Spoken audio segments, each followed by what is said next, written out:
Put away your vintage TARDIS tuner and join JT and the WHOTATSTIC panel on Who's Views, my absolute favourite channel.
It's time for Master of the Universe, and we're going back 50 years to celebrate the Crinkly Master.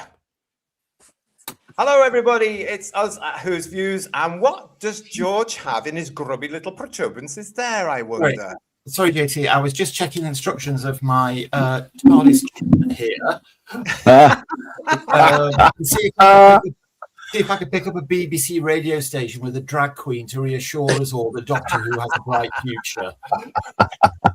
Hello, everybody. Welcome to the show. It's us at Who's Views. We are here, of course, with our celebration of the 50th anniversary of the Deadly Assassin as part of our celebrations of the Master of the Universe. I can see here on the show Third Doctor Ian. I can see Lex. I can see Graham. I can see Emilio. And I can see George with his TARDIS tuner, everybody. It's a tune in for all Time Lords.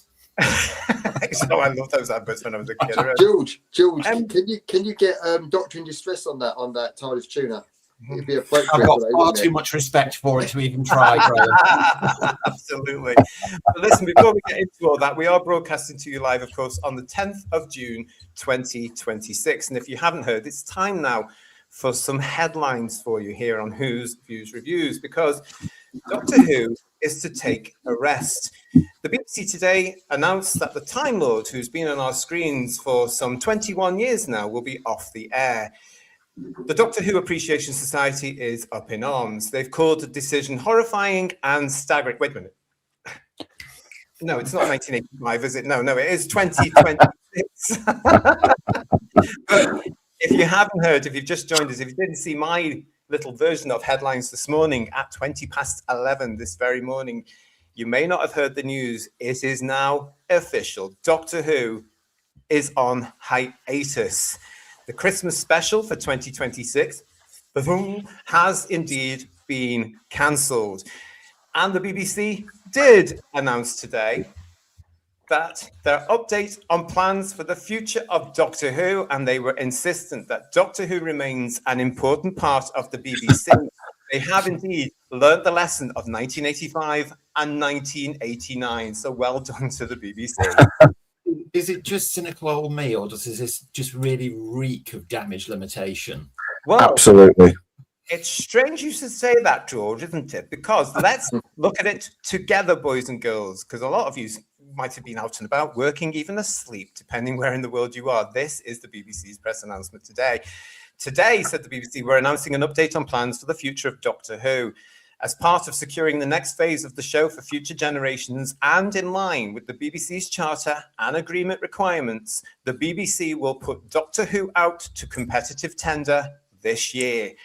Doctor Who remains an important part of the BBC, and this tender underpins the BBC's continued commitment to Doctor Who, ensuring audiences will enjoy the show for years to come.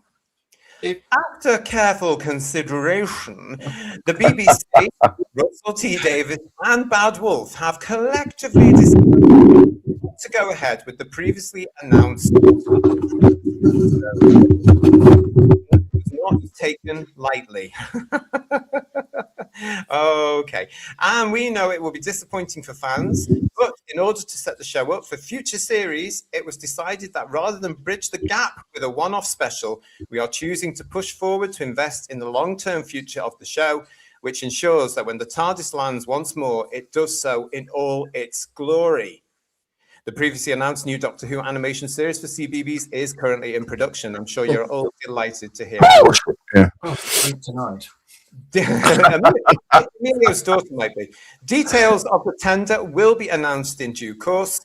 The BBC retains all IP, that's intellectual property, in Doctor Who. BBC Studios will continue to lead the global distribution of Doctor Who, as well as licensing consumer products, digital and immersive experiences on behalf of the BBC, which is the BBC Studios' nice way of saying, you produce it, we'll take the money. Anyway, gentlemen, this is what we expected. There we go. That was today's announcement for you this morning, everyone. Sorry, JT, but I'm afraid the BBC are wrong, because there's been several channels out there saying that it's already being filmed. It was being on at Christmas, and then they're putting it back to Easter, and they can't be wrong. I mean, I know you've been saying for over a year it's been cancelled on this channel, but, you know, clearly that's not the case. It's being filmed, as they filmed for last Christmas as well, surely. Oh, great song. No? Or was it all crap? I think it was all very good speculation, wasn't it? Okay. Yeah. First question. It was made up for clicks, let's be right. Yeah. If the BBC is so committed to the future of Doctor Who for future generations, why don't they just make it? Good. Oh, radical. Good idea. Yeah. Because they're desperate for a partner, aren't they? They're so desperate for a partner to bring in the money because it's an expensive show. But they're so desperate for a partner. This is the problem, though, isn't it, really? You know, they go on, don't they, BBC Studios, about being this and this and this and this. But there it is on that thing at the very top. In line with what they're supposed to do, they've got to farm it out now because that's the expectation. Really? Yeah, but, you know, the BBC has other programmes which are very long-running and have a very loyal, I'll say, audience base rather than fan base. Now, the one that springs instantly to mind is Silent Witness, which has been running for 25 plus years. The BBC has funded every single episode. They found the money to do that. If they were so committed to Doctor Who, why can't they do it for Doctor Who? If they don't know It what sounds like a get out of jail free card to me. They don't know what to do with Doctor Who. That's the problem with the BBC. They actually don't know how to solve the crap that RTD obviously kind of left the franchise, the brand in, but they just don't know. They don't know what, you know, how to make successful Doctor Who. It's why they ended up going back to Russell T Davies after Chibnall. Which is why they need. They're kind of crying out for, oh, we need another like brand new production team with new idea, because we don't know what we can do with this brand or franchise. And so that I think that's ultimately why they've. I think that's a very good point, Amelia. I mean, I think Doctor Who as a brand, or the public perception of Doctor Who now, it's so tainted. Yes, it's absolutely toxic, and nobody will touch it, because I can't see anybody who's got the sort of money that the BBC claims is needed to make the show successfully coming forward and going, oh yeah, the last 3+ years have been an absolute embarrassment and a spectacular failure. We'll put 50 million on the table. Absolutely. This is the good time now for at least 4 years off to find the right business that wants to do it, that will have, you know, the goal to do it, the nerve to do it. That's going to take time to negotiate. It's going to take. This is the rest it actually needs, but don't be expecting it within the next couple of years. Surely, the John Keeley is with us saying, "Good evening, gentlemen. I hope all are well. I hope I'm wrong, but I have a feeling that today is the beginning of the Wilderness Years Mark II." As I said this morning, it's not going to be the same. It's not going to be as fun as the first set. And we've got Paul joining us now as well. Hello to you. Hooray! The nightmare is over. Hooray!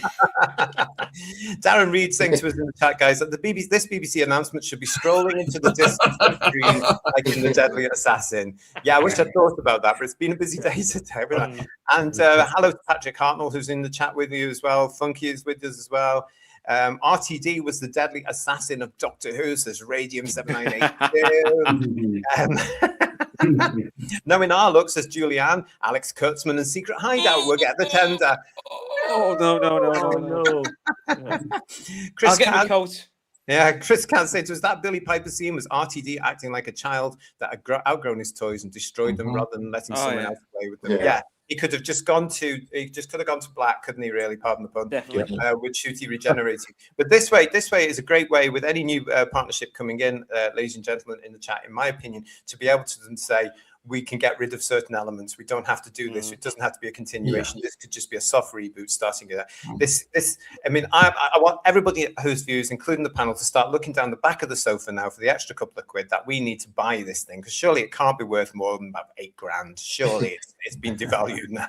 1250 maybe, yeah. That's the word I was searching for earlier, devalued. I mean, what happens if there's no interest from partners or an agreement can't be reached? Exactly. And with the BBC so clear, George, as we know, because we've said this many times, they're not going to let this go. All they're doing is having a production company who's going to mount the costs and run the production. They're going to take the profit, and they'll put a bit of that profit back into the production unit. Again, I could be being overly cynical, but, my gut feeling on this is Doctor Who has just run out of road. This is the end.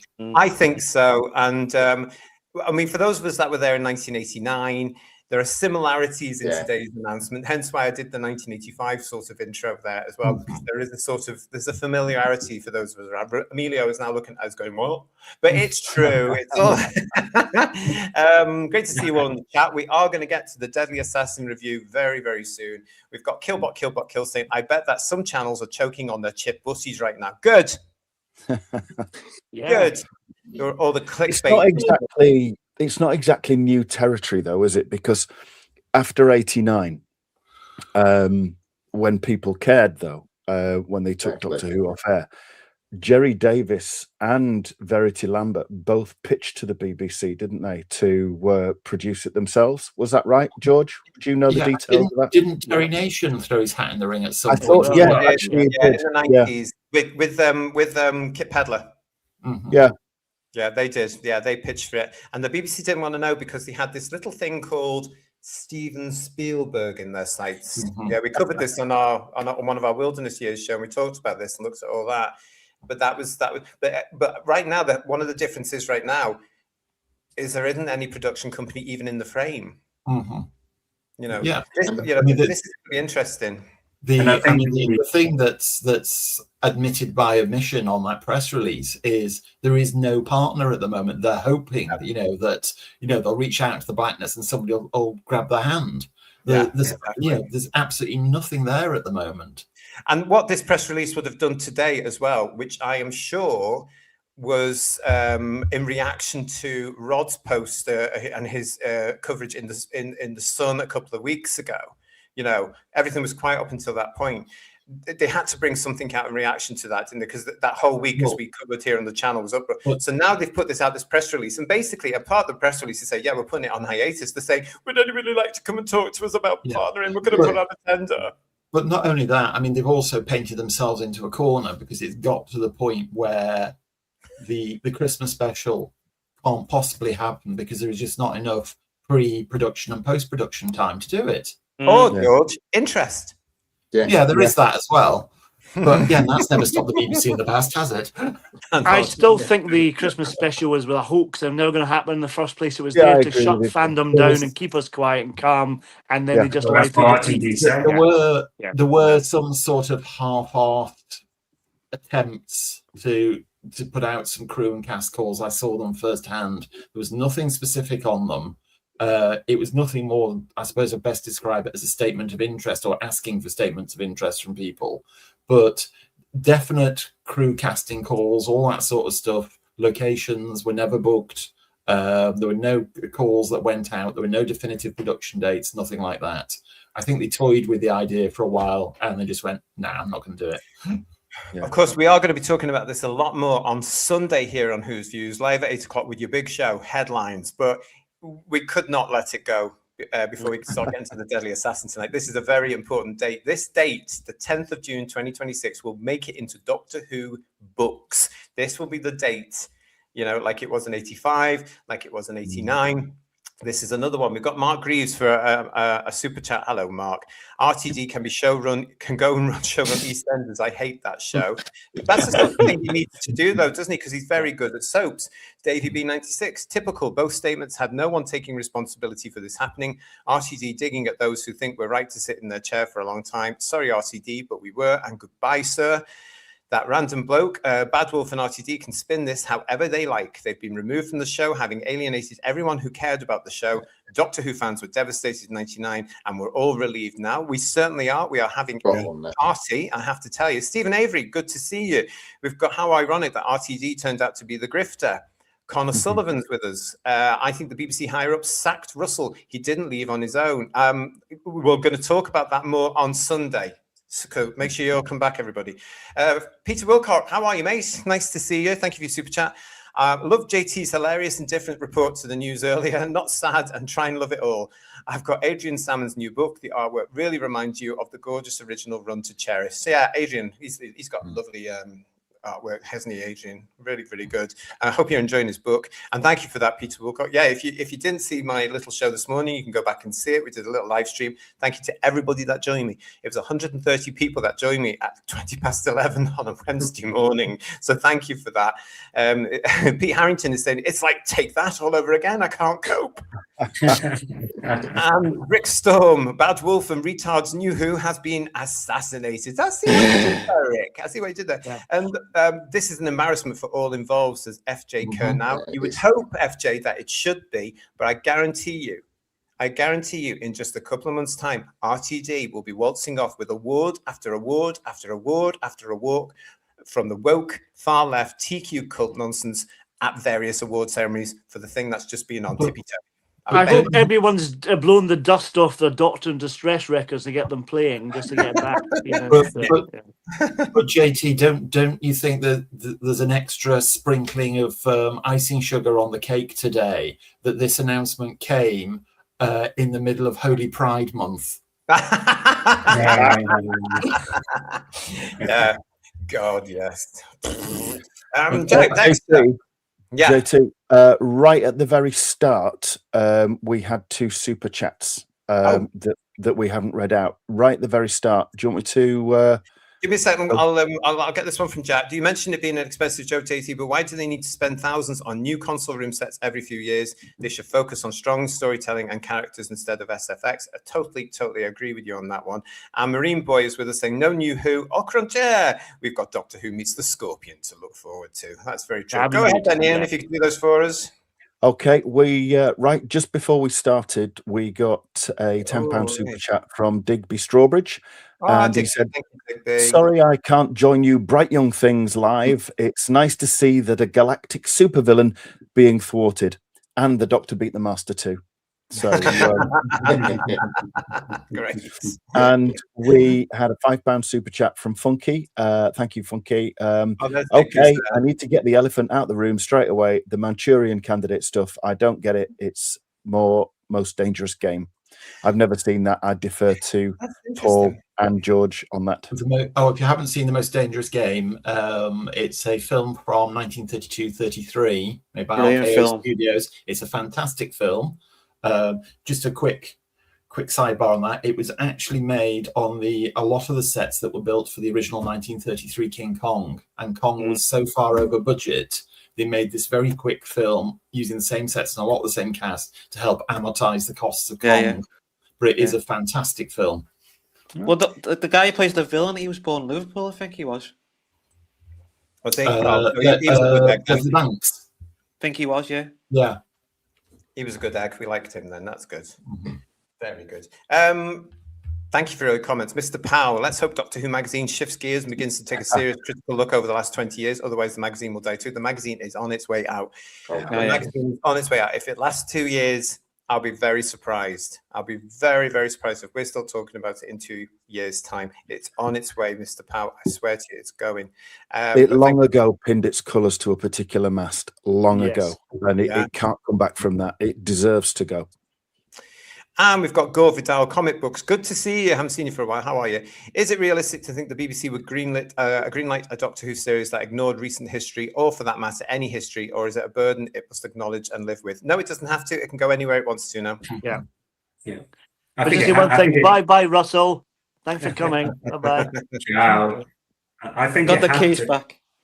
It had to. The only way this show can survive is to do exactly that. To basically go, we start no Doctor numbers. Just go back to the concept of Doctor, female companion, traveling in time and space, battling monsters, and telling good stories. I think the heart of that show is timeless. It can work, but they're going to have to basically just pretend all of that stuff from before never happened. It is very difficult though, because you've got 60 plus years of that history. That I think it's very difficult to cut it off entirely. It would have to come back, and it would just have to tell stories that would wow audiences that you wouldn't give a crap about. Oh yeah, how does Tom Baker fit into this? How does David Tennant Doctor fit into this? Like, it's completely. I think it could be very difficult, but I think it's the only way that it can move. Do you know what though, Amelia? With respect, I would say that if I was doing this thing, I find that incredibly easy to do. Yeah, I just would not acknowledge the last 21 years at all. I possibly would acknowledge some of the original, i.e. Daleks, Sontarans, Cybermen, the Master, possibly, but I would do them properly. But I certainly wouldn't have. I don't think stories that move forward now in any new series has to have any reference to anything that's gone before. I agree with what you're saying, that it has to be fresh, it has to be new stories, but I don't even think we need to have Doctor number 16 or whatever it is. I'd go as far as saying if they did have anything referring to the last 20 odd years, it's going to tame the new stuff straight away. And people and also I think they may have to be very careful with what they do, considering that the Gatway era was co-produced by Disney. Yeah, and I don't think they can necessarily refer to anything with that. Well, they can keep that, can't they? Let's be honest. They can keep that. Yes, they can keep that. RTZ today, of course, did respond on his Instagram. I don't know if you saw this, but stand by your bags, because, of course, he did also have to get the trans flag into it. You can see that the TARDIS there is pink, blue, and white. God. Oh, geez, look at that. So that's what he's done. He's done that deliberately to wind people like me up. And he said on his Instagram post with the trans flag TARDIS, and so goodbye from me to Doctor Who, but hello to a big new future for the show as the BBC announces it's putting the show out to tender. As a result, there won't be a Christmas special. We only cooked that up to guarantee a future when no one knew what would happen, but now we do know there's no need for it. You'll have to wait a bit longer for new Doctor Who, but you'll be waiting for more Doctor Who than a one-off. That's what he said last time. So it's worth it. For the record, there was no script. I never wrote it. And no actor was ever approached to play the next Doctor. You may disagree. That's fine. Sit in that chair and wait to be proved right. You'll wait a long time. Now I'm as excited as anyone to see what comes next. Will they keep the theme tune? Will they lose the blue box? Will they bring back the Dravin? It's all up for grabs, which is so Doctor Who, exciting and unpredictable and new. Here comes the future. Warp, warp. So he's just admitted there that the end of the, or before the end of the Disney run, which he masterminded, the future of the show was hanging by a thread because nothing had been decided. He's just admitted his own failure there. Oh, yeah. And he should do as well. Do you know what I mean? You could tell by some of the recent interviews where he had a big cheesy smile that he was lying through his teeth. He was saying, "Oh, it's going to be on. It's going to be on." And I just knew by body language, because in film school we did body language, that he was, like, he was lying in his teeth. Yeah, he knew that they were not doing it. Well, they've had. Let's face it. These discussions have been ongoing for quite a while. They've been going on for quite. Paul Ashworth, thank you so much for your super sticker. It never comes up on the platform of StreamYard, but I can show you. That's what it is. Yay! Oh yeah, goal. They amuse me for some bizarre reason. I don't know what it is about those things, but they do. Thank you very much, PTA. Thank you, thank you, thank you. William Orlock is saying, a Draven soldier would be more reliable than RTD too. And Rogue WJL, nice to see you. Glad we are not the crazed trans ideologists 10 back. And War Between the Land and the Sea was crap. The original Sea Devils is far superior in every single way. We know that, don't we? We know that. Yeah, definitely. Oh, I've just thought. Go on. Does this mean we're not going to get another butchered, colorized classic story from the black and white era? Yes. Oh, Edited to hell. Yes, exactly. Yeah. Yeah. We've got lots of you talking about this. Hello to you all. Julie is saying RTD doesn't sound bitter at all. How graceless. No thanks to any of his colleagues. Poor show. Darren Zone, hands up who believes RTD.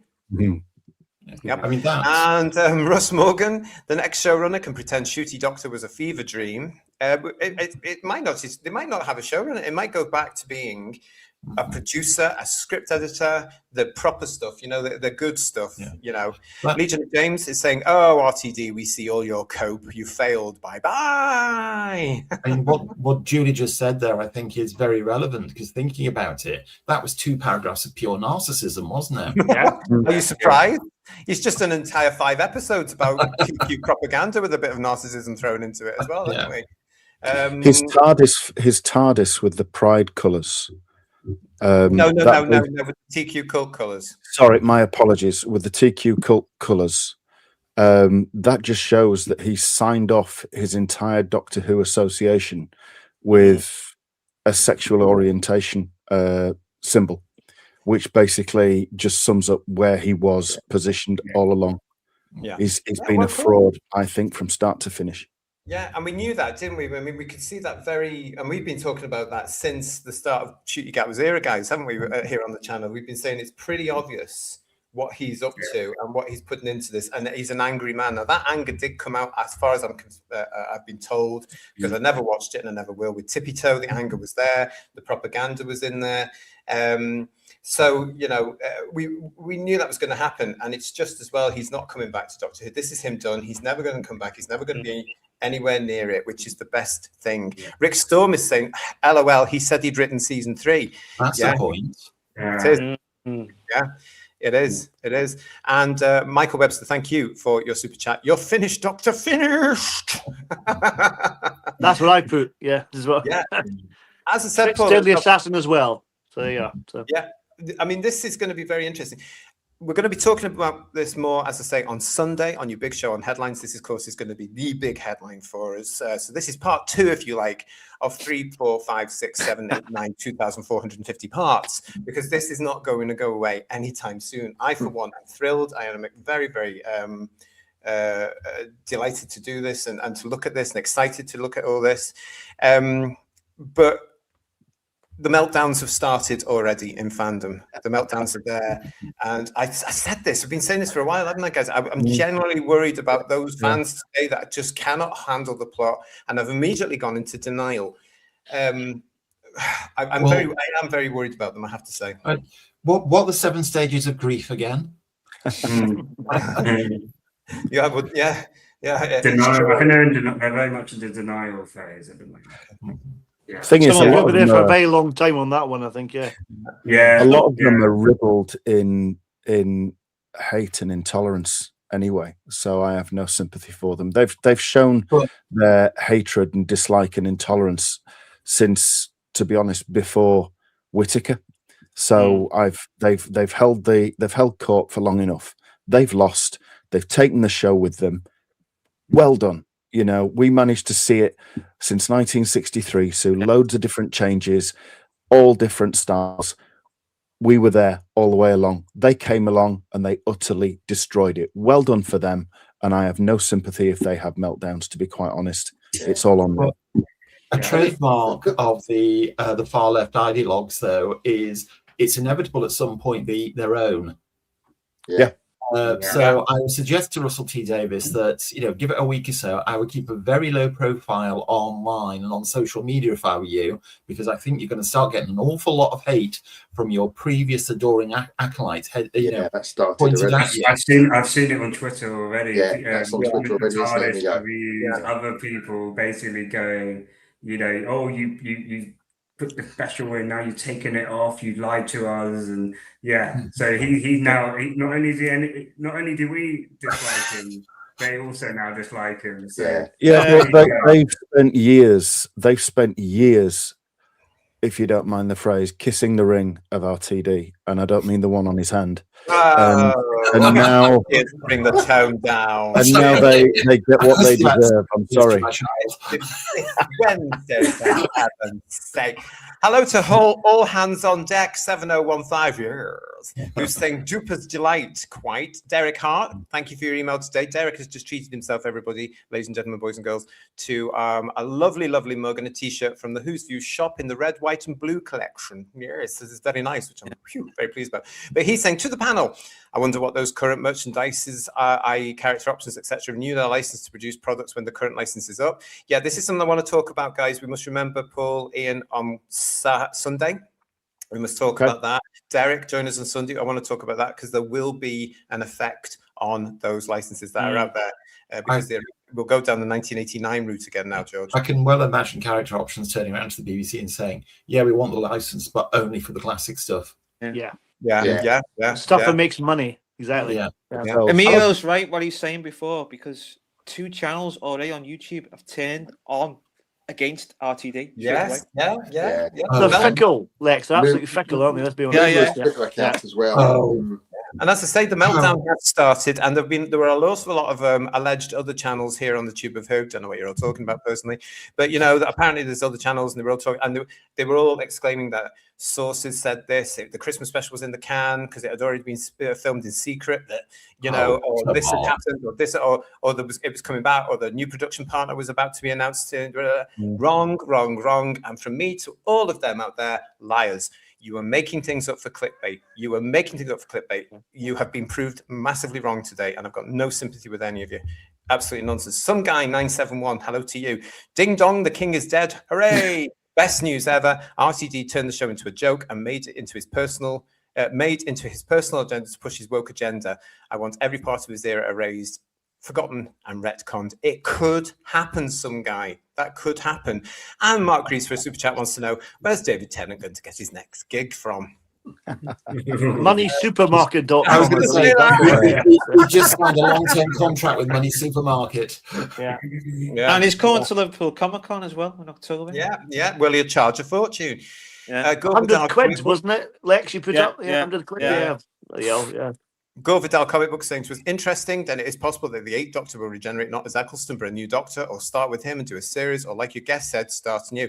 It could be anything. It could be absolutely anything. It depends who takes over and what they want to do. It also depends on what the BBC want to do as well. I dread to think what's going to come. But it also depends on, and the absolute crux of the matter is, if someone takes it over. Good point. Yeah. The longer it takes, the longer it goes on, you start to wonder, don't you, how long before it just literally dies a natural death. Exactly. Well, as I said on my show, kind of has, really, isn't it? Let's be honest. Yeah. I said on my show this morning, this is their last chance. They have to get this 100% shot. If this next series, if they go for a series, is a flop, that's it. It's gone. Get it. Yeah. That's it. Gone. How many last chances can they get? That's the thing. I honestly think that depending who they get, if they sell it credibly, if it's a good actor in the role, and I mean a man, and it's good writers coming on board, and they've thought about it, and they've given them that piece of time where we've all forgotten, in a sense, the British public is and they're going to bring it back. Blah blah blah blah. As long as it's good, it could work, but it has to be 100% recognisable Doctor Who. And of course, difficult. Back in '89, it was looked on quite fondly as the time went on by the Knotwees, wasn't it? Whereas now, I don't think it'd be looked on fondly at all by many Knotwees. They'd be associating it with the past 2 years or 4 years, whatever it's going to be. They're not going to look back with any kind of fondness. I think that's why you need to give it a significant break, so that there'll be there's lots of people I know that they left it. Matt Smith, they maybe left Peter Capaldi. They didn't watch. They probably heard through the news around the political stuff of the recent year, but they've not watched Whittaker. They've not watched Gatwa. What you kind of need is for those people to grow up, maybe start having kids of their own and start wanting to show their kids, or like nostalgically remembering the good stuff of Doctor Who of my generation, and then that might bring in, people will just forget or would never watch the recent stuff. So you're kind of hoping that there's a breaking time for that kind of leave people's brains and for people to start remembering things. Emilio, we're counting on you to brainwash your daughter, so keep that up, okay? I've already got her on John Pelletry, but yeah, keep it going. We'll stay there. We'll stay there for now. But the last couple of years actively drove the watching public away by their millions. Yeah. So you've got to get past that. Yeah. And the only way to do that is, time heals wounds. Yeah. An example of that was, very long-standing friends of mine, similar age to me, who grew up with the original series. When it came back, they watched it, they enjoyed it, and all the rest of it. And when it came round to Ncuti Gatwa taking over the role, they said to me, "Oh, did you watch the new Doctor Who?" And I said, "No, I avoided it." And they said to me, very wise, "We tried to watch it, turned it off after 5 minutes." And the very words were, "It was puerile." Yes, it was. It was incredibly bad television. It really was. I mean, on top of that, you've also, it's going to be, we'll talk more about this on Sunday, of course, but I said this before, any new production team coming in, you now also do not have a fan base that will support you. They're all told to go away. Don't be afraid of my gender. Go and touch grass. You're not wanted. Oh, it's not for you. And we've had 10, 12, 13 years of that.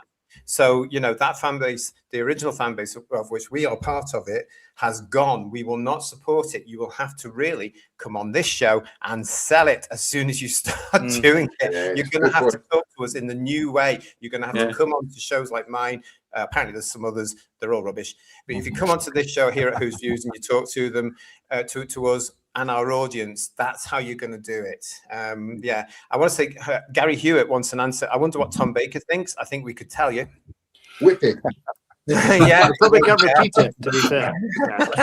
And he also wants to know, should I cancel Doctor Who magazine? I've been collecting it since 1980. Well, so that's up to you, mate. Can I just very quickly, mentioning Tom Baker there, saw a lovely story. Apparently very recently he did an appearance somewhere. Meet and greet on Saturday, Yes. And apparently, unsurprisingly, there were loads of people outside the venue waiting to meet him and say hello. And when he got out of the car, obviously he was greeted very warmly, and he went over and he started saying hello to everybody. And then whoever his handlers were, for the want of a better word, tried to push him into the venue and saying, these have not paid to meet you. They shouldn't have any contact with you. And Tom turned around to his handlers and said, "I've not paid to meet me. I want to say hello." And he went and did quite a long time, did photos and autographs and everything with everybody outside, which I thought was just wonderful. You see, Tom's from the old school of conventions. He remembers that's what they used. That's what they used to do, boys and girls.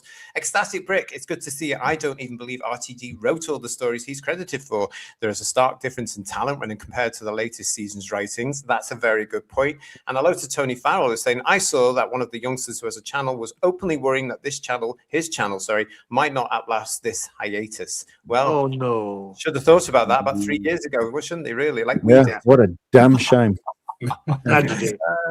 What else we got? It's good to see you all. Matt Enspiel, hello. Deadly Assassin, I should hope so. The clue is in the job title. I just think it's a little gift, actually, that this news came to us today as we're doing this particular live stream.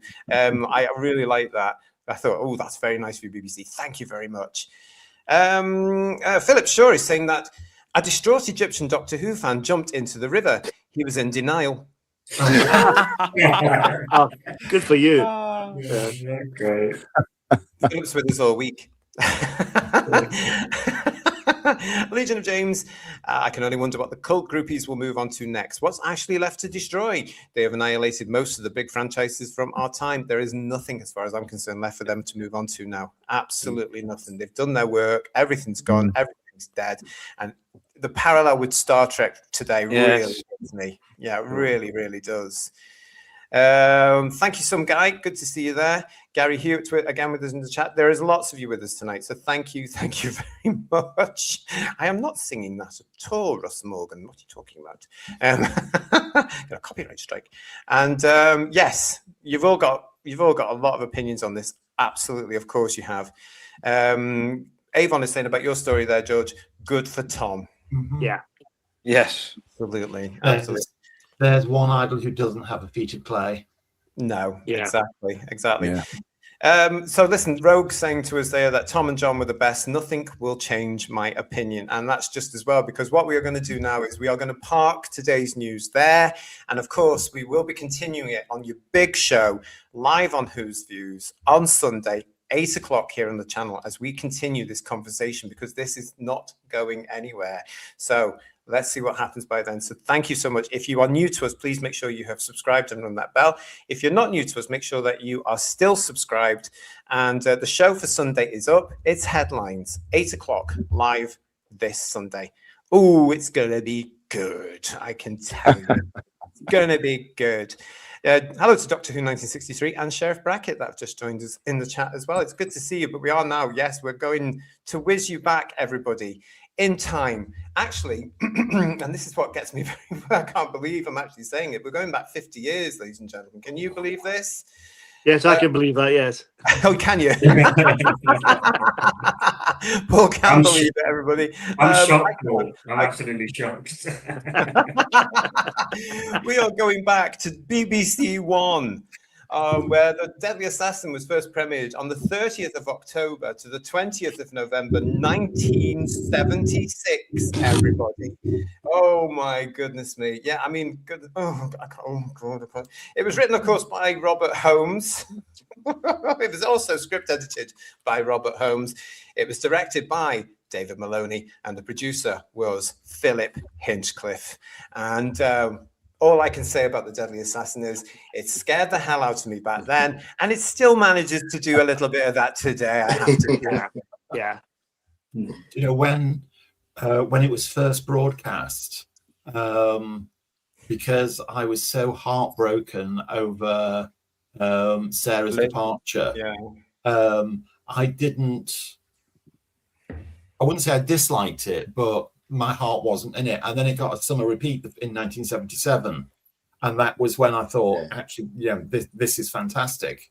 But the shadow of Liz Sladen leaving the week before just like loomed large over it for me originally. George, you're just fickle changing your mind there, aren't you? He the fuck to love it now, yeah.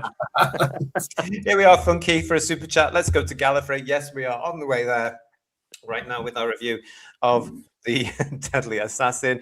And George United is saying, JT, have you stopped smiling yet? No, no, I haven't.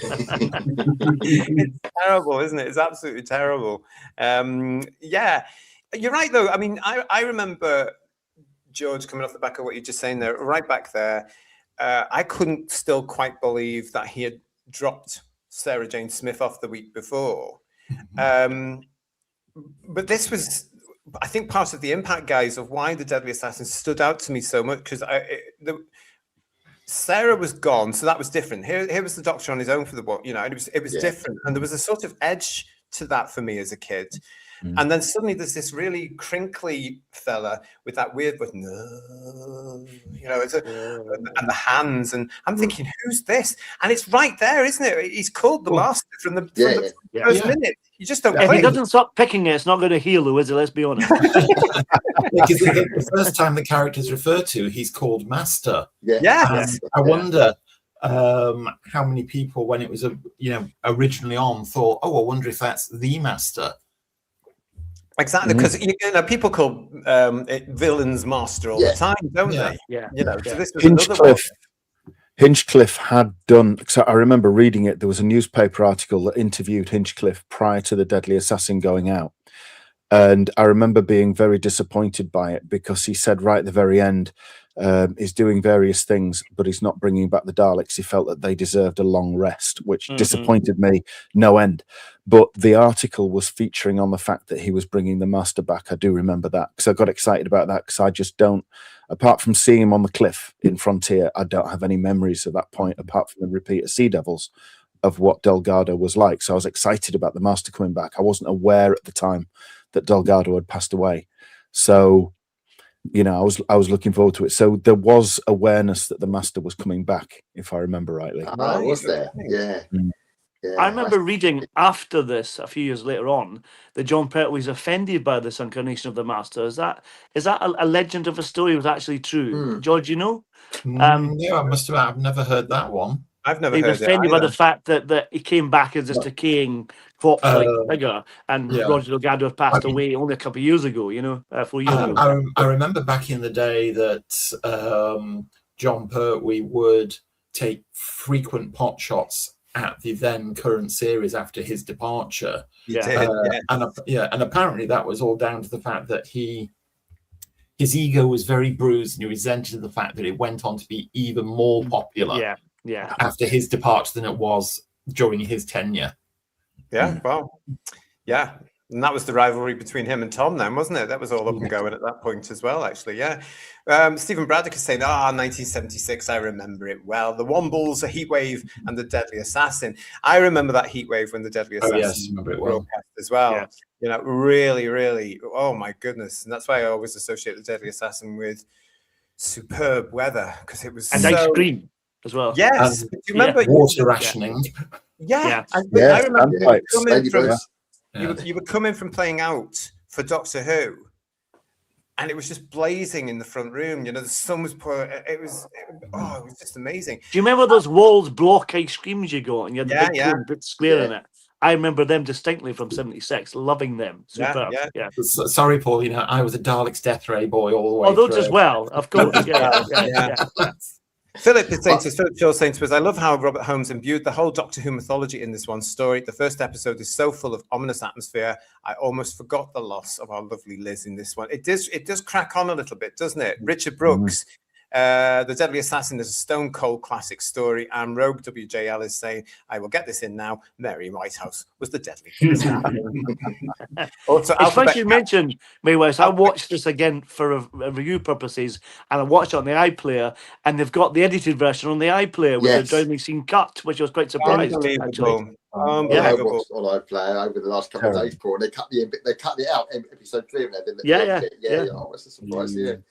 Alphabet Cat is also saying, and it sent Mary Whitehouse into a frenzy. And Pete Harrington is paying homage to Roger Murray Leach and James Atchison, quality Doctor Who. John the Computer Doctor also saying Mary Whitehouse hated it. It's infamous now about Mary Whitehouse in this story, isn't it? This was the real one where she really went for Doctor Who. This was the one that got Philip Hinchcliffe yanked off the program. Yeah, it was because of Mary Whitehouse. Because of Mary Whitehouse, which is a real shame, isn't it? Another season would be wonderful. It would have been. And he wanted to do the next season.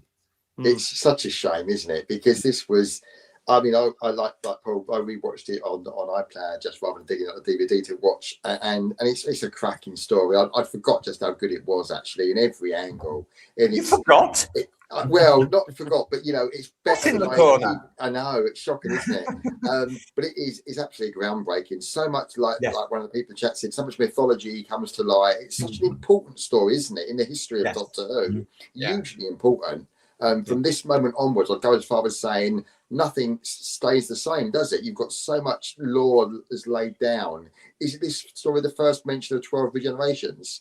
Yes. This story the first mention of Type 40 TARDIS. Yeah. There was other things that I picked up on. I thought that's not been said before. That's not been known before, which makes it, alongside the fact it's a damn good story. Forget all the other bits and pieces. It's such a cracking story. It's interesting looking back though. At the time, Dwas hated it.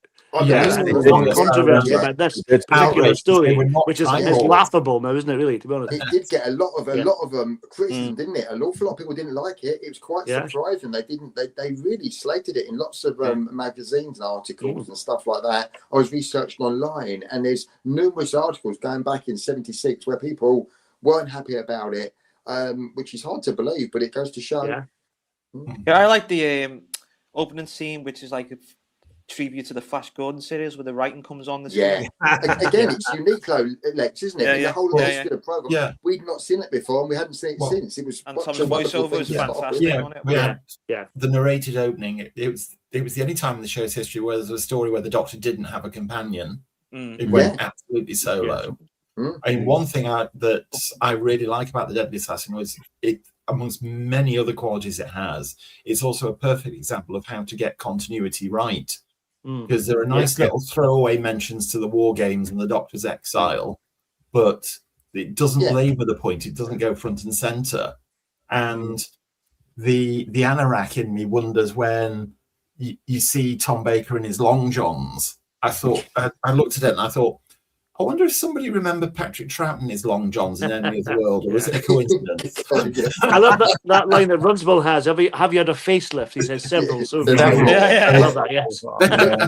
But lines like that, which just add to it without hitting you over the head with constant references, just works so well. But even the little things like Tom's out of his regular costume sets it apart from anything we'd seen up until that. Everything about it was like new. The no companion, Sarah had gone, and somehow the master or this villain that he was up against seemed such a really proper threat to the Time Lords. I remember the little boy thinking this must be deadly serious because he's on the Doctor's home planet. It's really serious stuff, and it really, resonated. I think this was the first time we saw Tom in his Buccaneer boots, wasn't it? As opposed to Caribbean boots. I like the fact that the Time Lords demonstrated AI when Spandrel, and they invented Alexa as well, didn't they? At the same time. Yeah, I loved Spandrel. I really did, and the fact that he had George Pravda had that accent made it even better, I think. Yeah. And he was very, very sarcastic, especially to Hildred. But when he sent him to shoot him and said, "I've got you for the job because he's already dead. You're not likely to miss." But he's asking about the TARDIS. And the machine can't give him the answers, so he says, how many Type 40s were registered? 305. How many deregistered? 304. Why is the bloody difference then? And then he gets his answer. But it's typical AI, but this is 1976. That's why Robert Holmes is a good writer. But that's what science fiction is all about, isn't it? Yes. And that's what was unique to Doctor Who back then, is that they actually used their imaginations in science fiction. I don't know, I can't think of anything off the top of my head. Emilio might be able to correct me.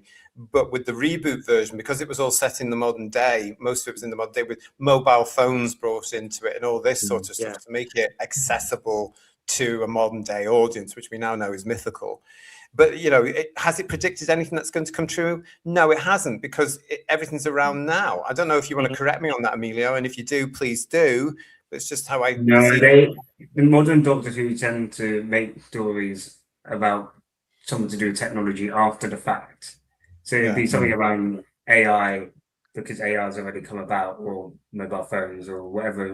I definitely been proactively predicting potentially where technology would go in 20, 30 years. Let's make a story now about it that could, scare children or something like that. It's always been, or would just be reactive and respond to what kind of happening in the current day, basically. Yeah. Well, back then with Deadly Assassin in the 70s, they didn't know 40, 50 years later we'd have FaceTime. And the Time Lords had that fantastic glove watch. Which also appears in Arc of Infinity as well, doesn't it? The continues certain elements there, which is also part of we've got this in stock. But mainly it's like the Master's lovely watch in the Time Monster as well. The same kind of thing as that almost, isn't it? Yeah, exactly. Apple Watch. Robert Payne, there were so many ideas in Deadly Assassin. There really was. It was packed. We got Richard Brooks saying, as a 5-year-old, I was scared for the Doctor because the Time Lords had the key to the TARDIS. That was very cool. Yokai63, nice to see you. I remember watching Deadly Assassin as a nipper and thinking how weird, dark and adult it all looked. And I especially liked the cadaverous Master. And no companion was needed. I love it. Davy Dread, hello to you. The Deadly Assassin is a very gripping and entertaining story. And St. John, episode 3 cliffhanger is one of the most violently visceral cliffhangers in Doctor Who history, in my opinion. The cliffhangers are brilliant, aren't they? I mean, all of them are great. And even episode 1, I was a child, I remember thinking, why has he shot the president? Why has he done that? I couldn't work out where he'd gone bad and what has happened and what was going on. It was such a... And I must admit, I remember the wait for the next 7 days was like, oh, please hurry up. I want to see what's happened, what's going on. And it only got more as it progressed, the story. Every cliffhanger was wonderful. The nightmarish vision of the chaps on the trains. and their glasses and the way it's shot so quickly. The direction, this is magnificent. Episode 3, I watched it again recently and blown away by how good David Maloney done. Some great shots. Everything is nightmarish and surreal and weird. I noticed a little thing today. When you see the horse with the mask on its face and the soldier with his gas mask on, and they're not walking properly. They're sham. They're long. The shell shots. It's really eerie, and obviously the clown and the samurai warrior. So many. So many really scary and nightmarish. All of whom, all of whom were played by Bernard Horsfall.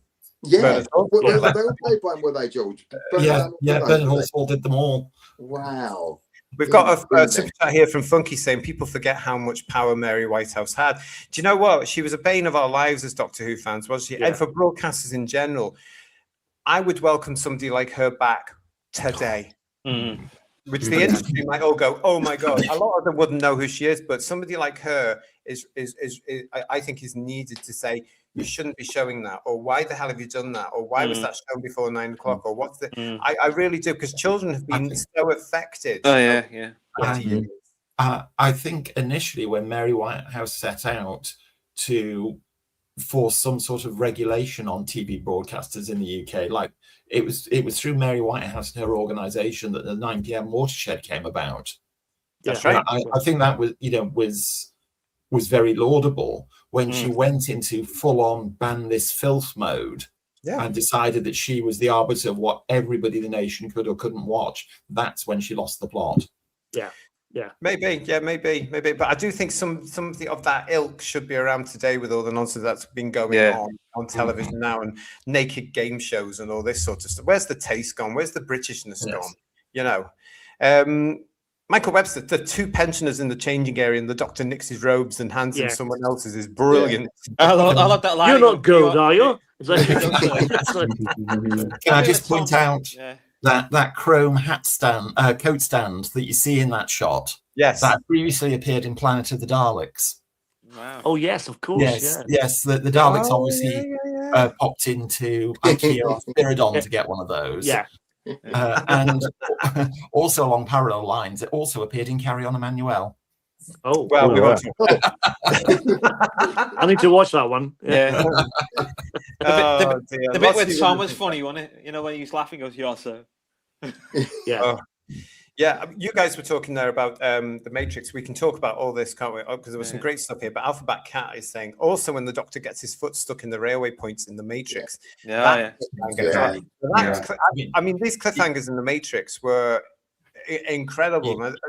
Both of them stick up. This one shocked me more than the following one. This was the one that really got me thinking, oh my goodness. You know, I remember the feeling of this every time I see it. How's he going to get out of this? Yeah, you know? I mean, even though the Matrix sequences were very clearly framed as he was in a fantasy land, for the want of a better term, you know, the threat in there was very, very real.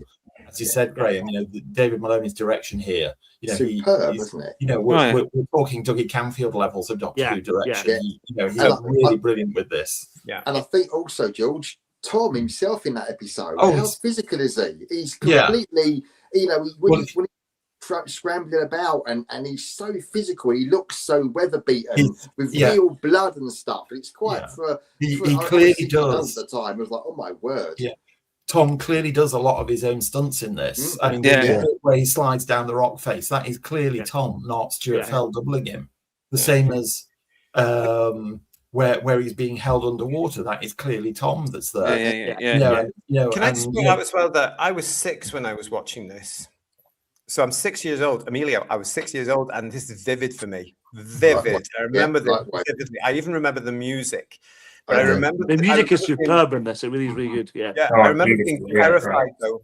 For 4 weeks, I'm being terrified through this. Now, George, what you were saying there about the Matrix, I was confused as a 6-year-old as to what was going on. I saw the time corridor from the I thought the Doctor was being transported, and yet there he is lying there. Now, I didn't quite click as a 6-year-old as to what. Okay, the Doctor's there, but he's also in there, and he's hurt and he's bleeding. I was absolutely, genuinely terrified for the Doctor.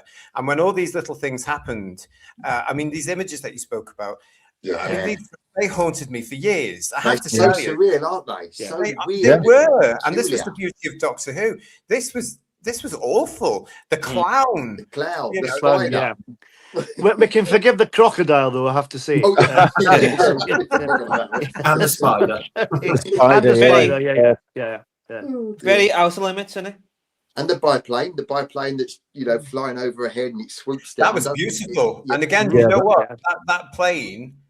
And the sound of the plane again reminds me of those. I don't know if they still do them, but on Sundays or Saturdays, you would occasionally go to the fairs, and they'd have planes with banners behind them, and the red arrows. And that lovely sound that you still hear today takes me right back to the summer of '76 of that plane. You know, and Blackpool. I remember one Blackpool in the '70s where there was a plane over Blackpool with one of those banner things saying, "Oh, the fun fair's open" or something like that. Oh, just amazing stuff. That biplane was actually a large scale model, which actually flew. Okay. And it was used in many a film and TV production. Right. Sorry, Emilio, do you have to go, do you, mate? I do. Parenthood. No worries. I know. I would love to stay on, but I will watch it back. Good luck with the baby. Hope she's not too bad. See you again. Enjoy the rest of Keep the brainwashing up, okay? Cheers, buddy. See you later. See you. See you later. Ah, bless him. What we saying? Who was saying? What we saying? That model biplane has been used in numerous films and TVs. I know it appeared in one of the Brendan Fraser mummy movies many years later. The first one, yeah. Thank you everybody for being in the chat. FJ Canal 1808 is saying my first experience of the Deadly Assassin. Oh, is Paul gone as well? He's regenerated. Dropping like flies. No, he's made two of himself. No, he's disappeared again. Problems with Paul. No, I'll bring him back when we can get him on. Yes, so FJ Canal is saying to us, my first experience with the Deadly Assassin was the scary image of the Cade Master on the cover of the hardback I borrowed from the library, age 6. What you mean this one? Yeah. Oh. And as you said, you need to have blood dripping off his cowl. Yeah. What I'm showing you here, of course, is the cover to the Deadly Assassin, the original Target book, and also the reprint, which works beautifully for the audio novel. Absolutely gorgeous. And look at those covers, JT. Another iconic first is the Time Lord's collars, isn't it? Which became synonymous with them. And it's such an iconic image and such a thing we take for granted. But I remember as a small boy, like yourself, being age 6, they were so impressive and looked like, they're obviously very important people. And like you say, when you're 6, you don't understand all the intricacies of the plot, but they were obviously very important and they were the doctors, like head of his Time Lord Society, and it meant so much. And then you're hearing words like Rassilon for the first time and Eye of Harmony and stuff, which meant nothing at the time, but of course, as we've gone forward, has meant so much. I really feel this was a pivotal story.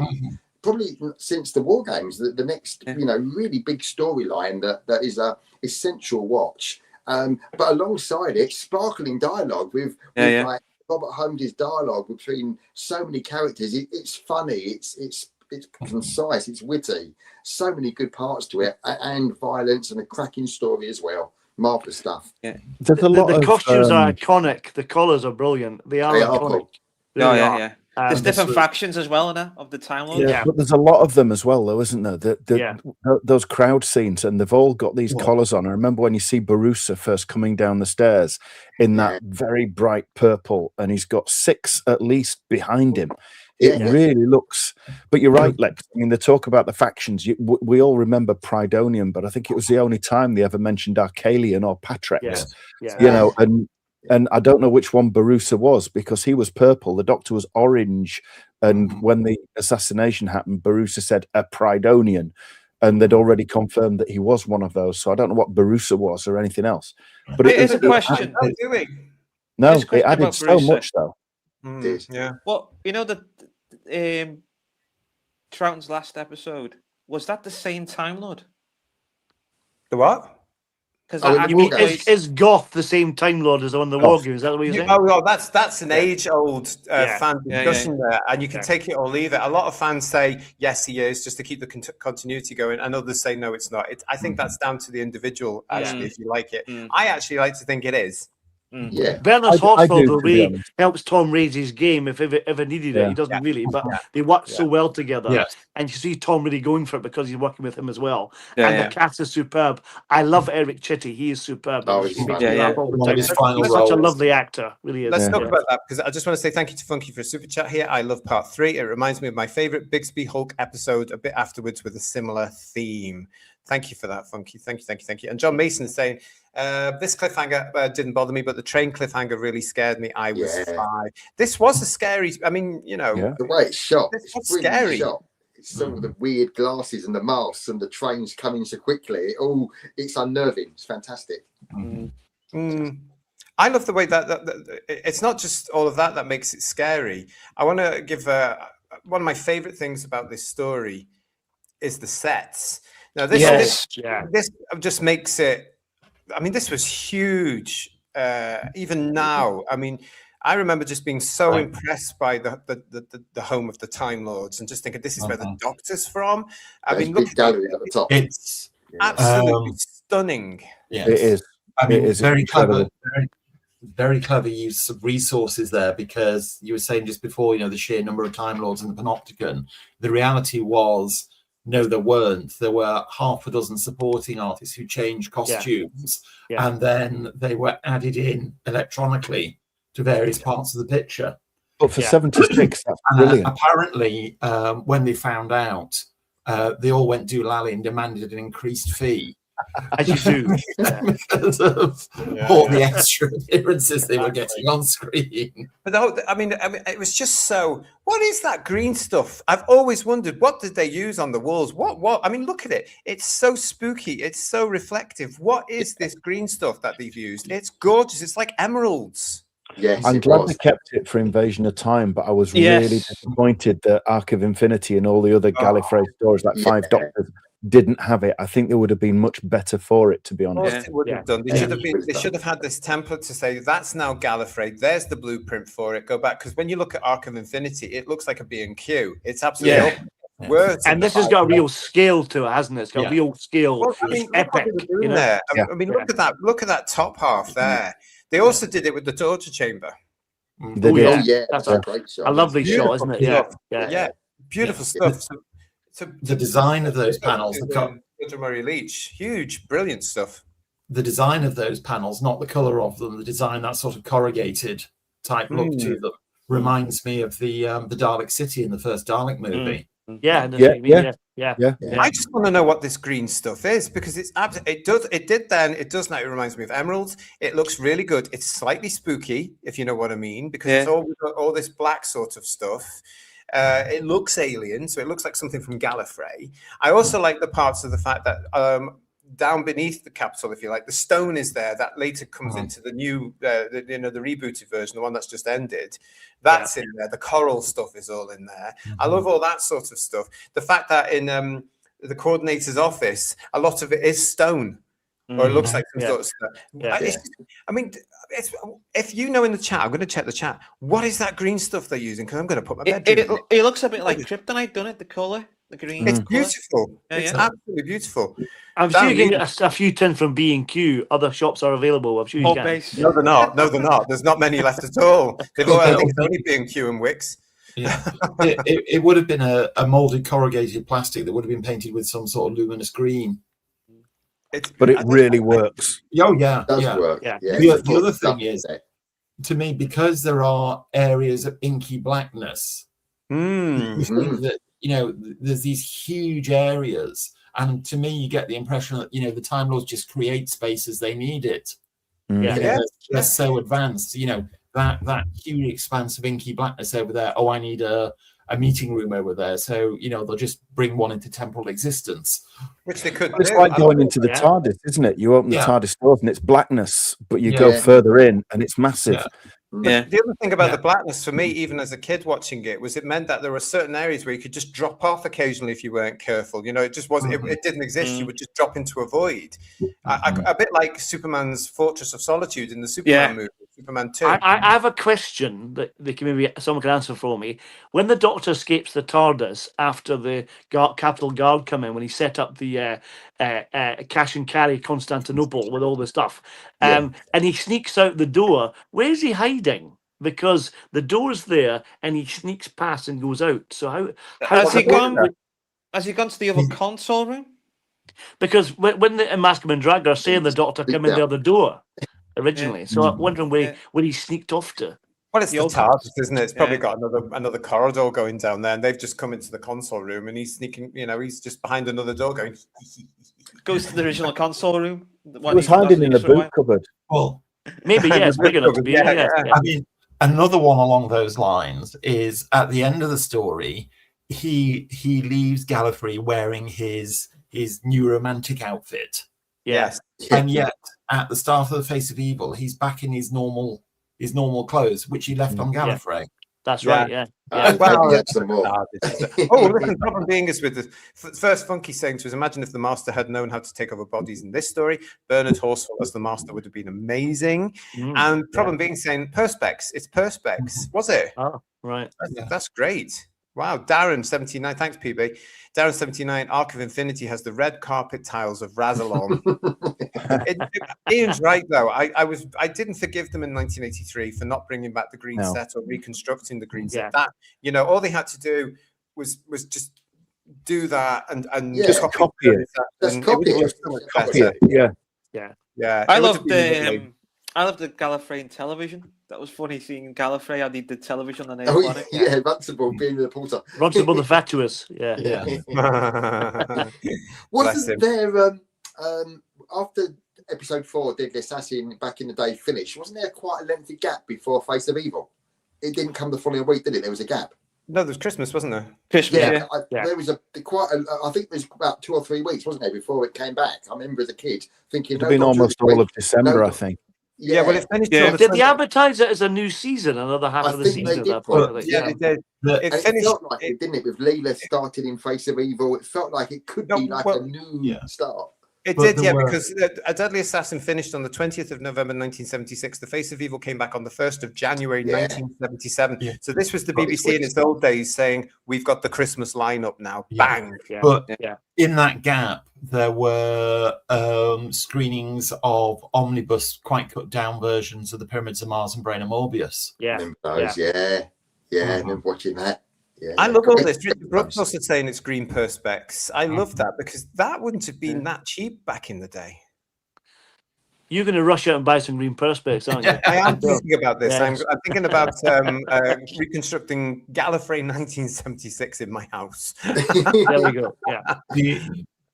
Do you remember, JT, a couple of panels of it were used as the backdrop in the Blackpool exhibition for the Deadly Assassin tableau?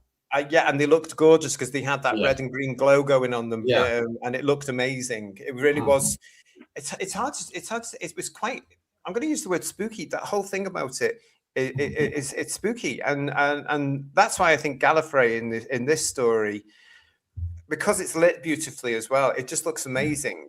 Yeah, it does. It's got great atmosphere, particularly at night time when they go to investigate what happened to the assassination of the president, and they've got Runcible there, and they go up to find the camera and stuff, and then Runcible comes back stabbed in the back. That's really atmospheric and scary, and it's wonderfully shot and just beautifully lit as well. Superb, really. I like the budget. Go on, I like the budget that went towards the Action Man figures.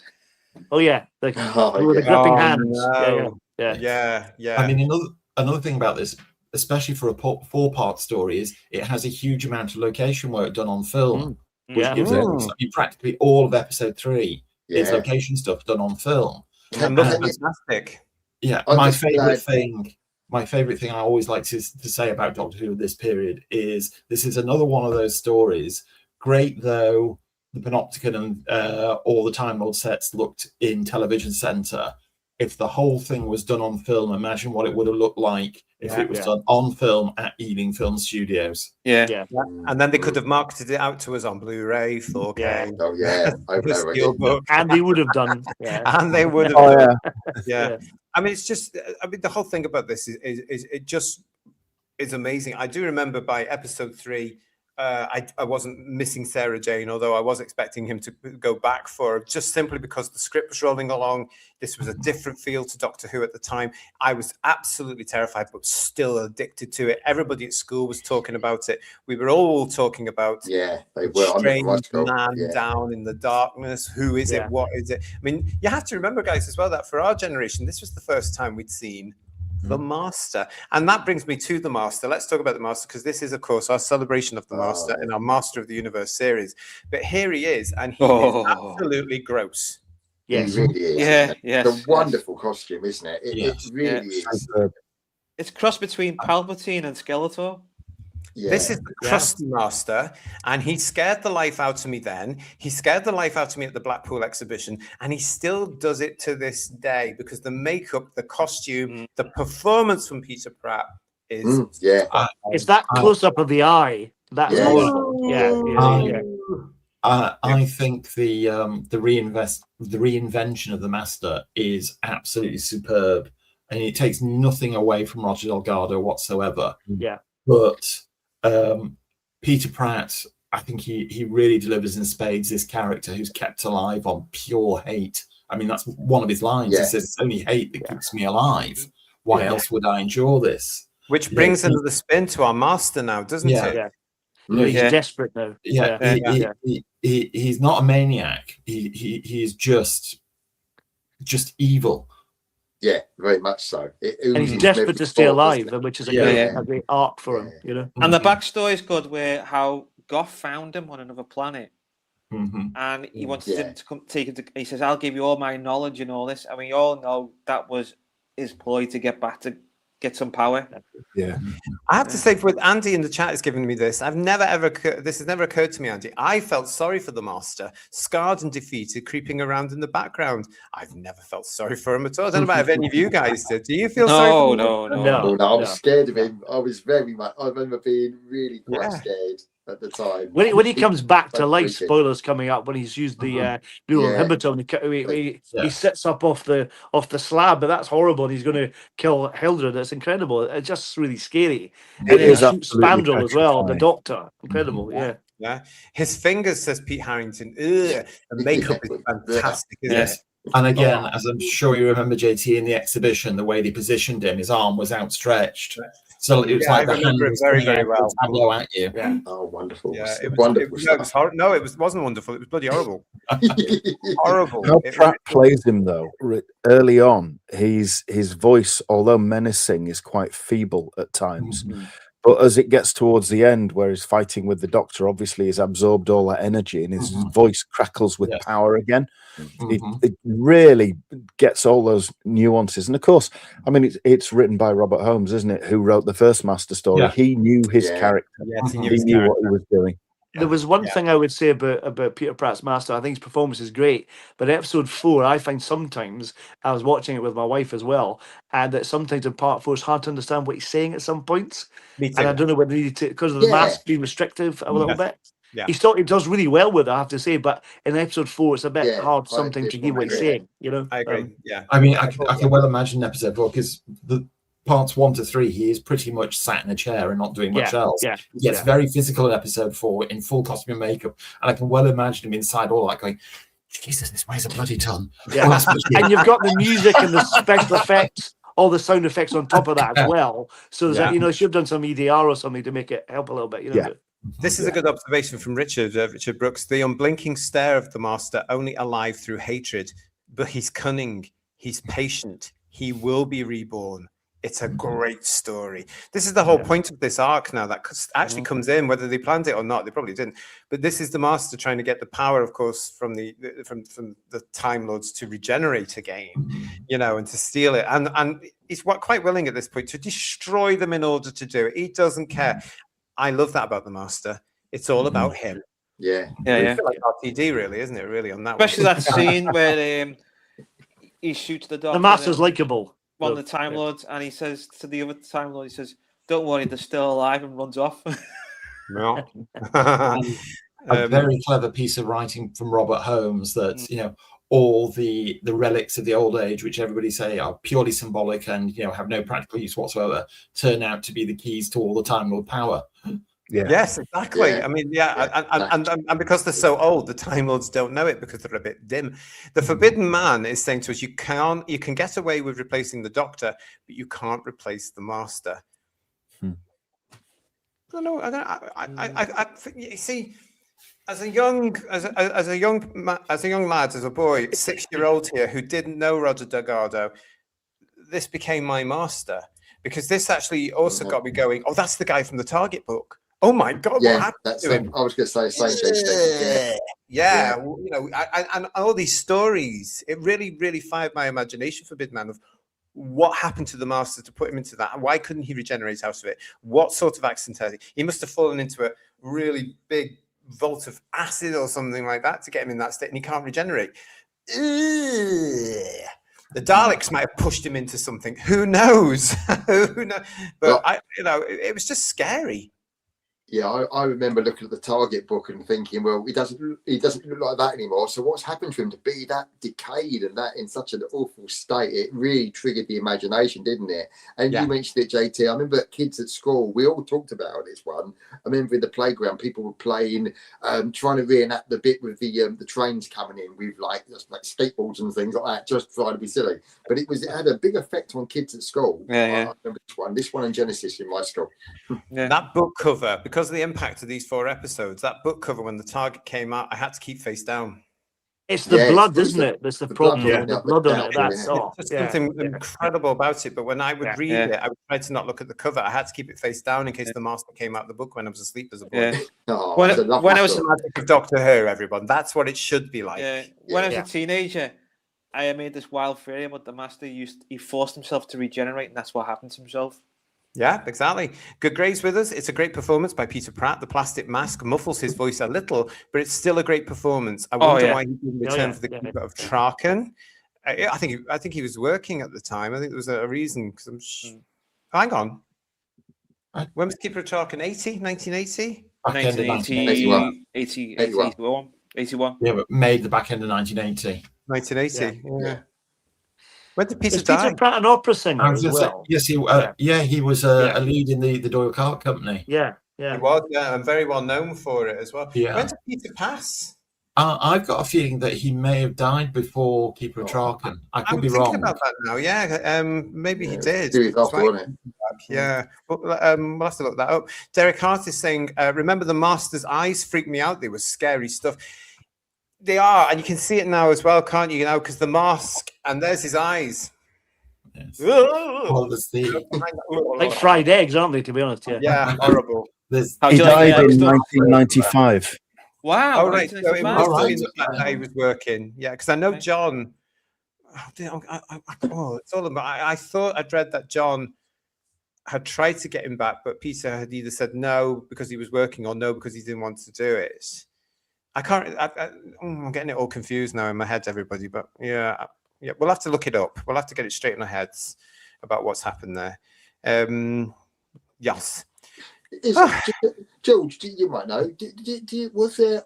I mean, I suppose it's an integral part of the story. But what I'm getting at was Philip and Bob's idea was always going to recast the Master as a skeletal corpse-like creature. There was no thought of doing like what we've done later on with Anthony Ainley. It was always going to be a decrepit creature. Certainly Philip Hinchcliffe, had he stayed on as producer, his idea, he said that he was looking to cast a really strong actor to guest every now and then as a new Master, a really strong actor who could go up against Tom and hold their own. But I mean, as we discussed last week, it's now known that the original intention was for this version of the Master to come back in the Talons of Wen Chiang. But Philip Hinchcliffe nixed it because he thought it was cheating the audience because it was only 2-3 stories down the line from The Deadly Assassin. You can really see that, though, can't you? Because the Magnus Greer with the disfigurement is very much like the Master. Then he's got a time cabinet. If you look at the TARDIS, it's so obviously set up to be the Master, isn't it? The time cabinet. Oh, I wonder what that could be. Yeah. Well, we were talking the other day, weren't we, about the possibility of the Master in the Graham Williams era, and the only time it came to mind a little after we spoke on the chat about it was I thought maybe the Shadow in the Armageddon Factor, that maybe could have been a Master, but by then the ship had sailed a bit somewhat. I remember thinking that the similarities between the Shadow and the Master at the time, so I was 6 when the Master came along in Deadly Assassin. I was 9. And that shows when Armageddon Factor comes out, it shows the impact that the Master had on me for all those years. I remember when the Armageddon Factor first went out and he saw the Shadow. I thought, is that the Master? Yeah. But the Master is the Black Guardian's puppet. Particularly when he had that line, I've watched your Jackdaw meanderings. Yes. But the interesting thing, going back to what you're saying, Graham, is the very end of the episode 4, where the Master escapes in his TARDIS and his face appears on the clock face. Partially regenerated there, slightly regenerated. So I don't know if the inference was he had enough power to assume some sort of halfway decent body, and certainly to live a bit more. You're going to see him in that state. George, it garnered some power, not full regeneration, obviously, because he turns up again, but he's slightly more mobile in Keeper of Draken. Hopefully things are not dropping off by that point. But I mean, that was obviously setting it up for a potential return of the character, wasn't it? Definitely. And it was nicely done because anybody could pick it up in the future, and John didn't he? And ran with it.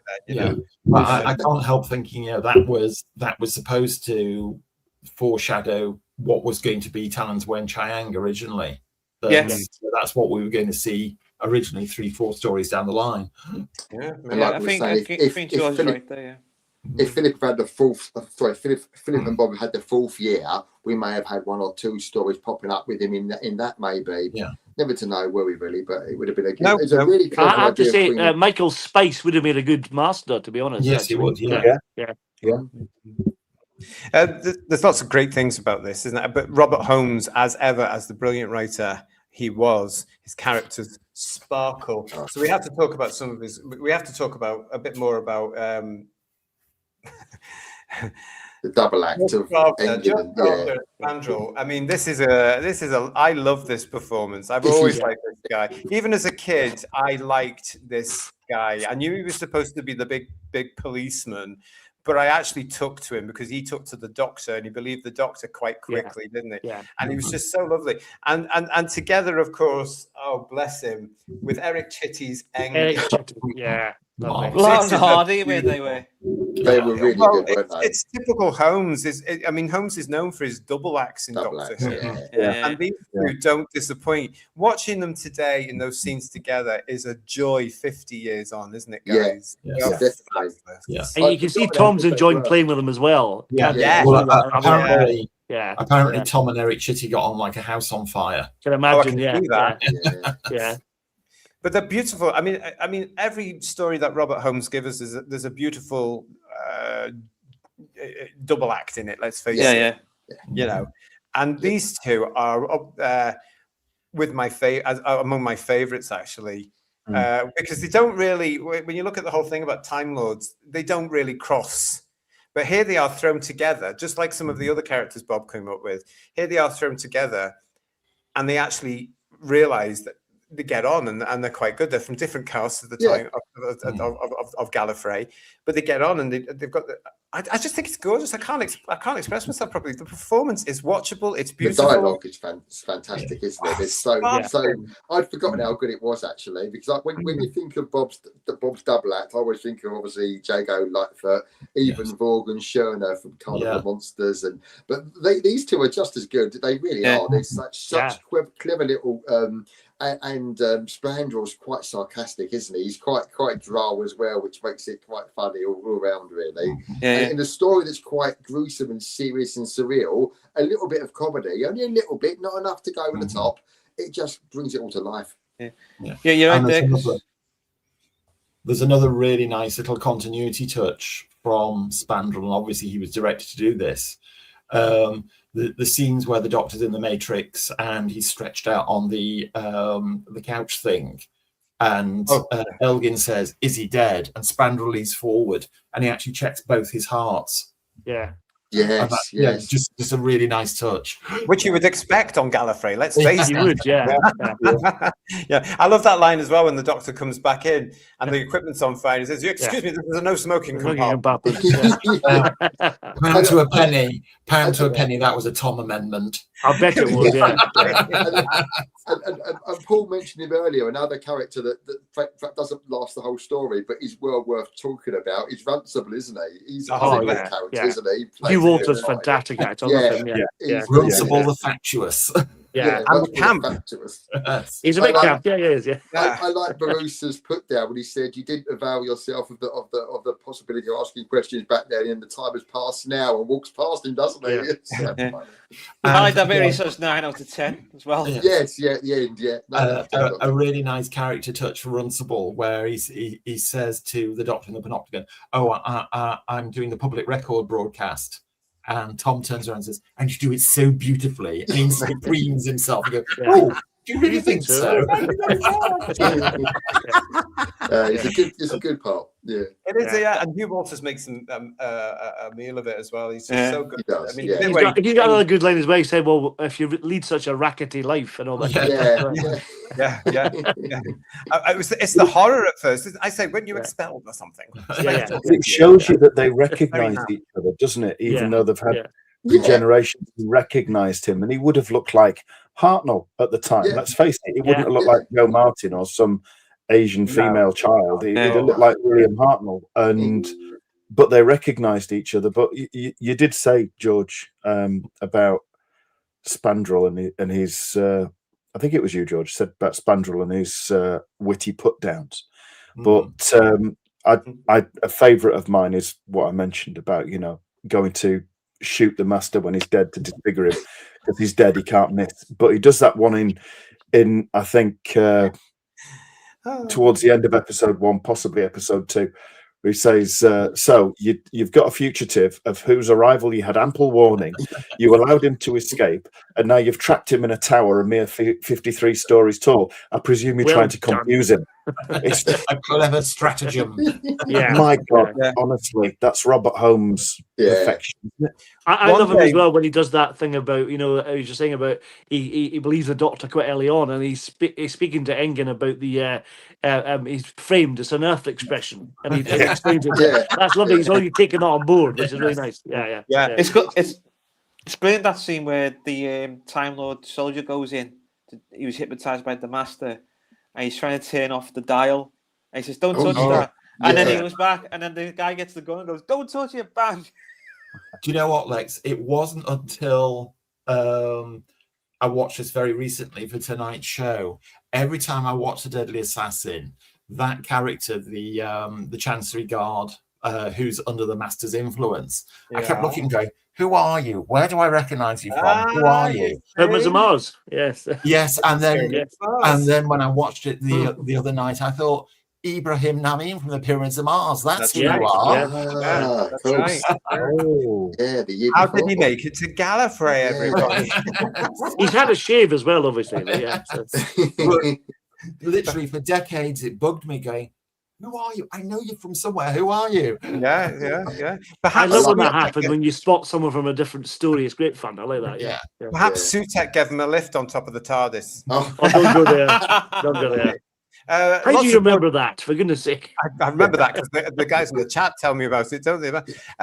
First time that we get to meet, who'd have thought in this particular story that Baruza would become so important? Because Baruza... Okay, so let's look at this. Baruza goes on to Invasion of Time. Baruza goes on to Arc of Infinity. Baruza goes on to the 5 Doctors. Baruza also goes on into the 1990s, everybody, as the Time Lord that's going to play a significant part in any of the reboot things that were coming along in the 90s. It was always Baruza. Why is that? I mean, I do get that this is a fantastic performance here by Angus Mackay, who would later go on to be a headmaster, of course, in Mordred Undead. But this is a great performance. But, this is his only performance as Baruza. And it's a great meeting of mind. Look at that set, by the way, that backcloth behind them there. Look at that. Showing the I actually I like Barusa in Invasion of Time. I thought he was a great character. Yeah, John Arnott, I prefer myself. John Arnott's character interpretation is very impressive. But this performance in Deadly Assassin from Angus is obviously so solid.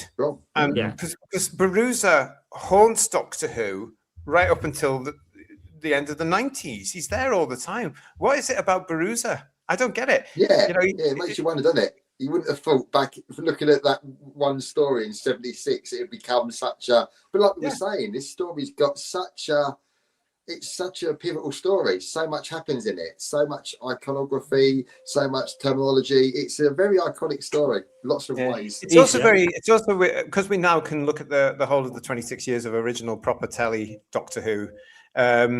We can look at it. Am I the only one that looks at Deadly Assassin now and going, I know where you end up, mate? You know what I mean? You are in big doggy doo-doo, Baruza. I think Baruza's part of the Time Lord arc, isn't he? That's how you know. There's something about him, isn't there? There is something about Baruza which caught the imaginations of production teams right up to the end and then beyond. Because as I say, Philip Siegel, Baruza's mentioned in that Bible that that he talked about when he came to see us on the show and all that sort of stuff. Funky, thank you for your super chat. Runcible the Flatulent, if you get the reference, I'll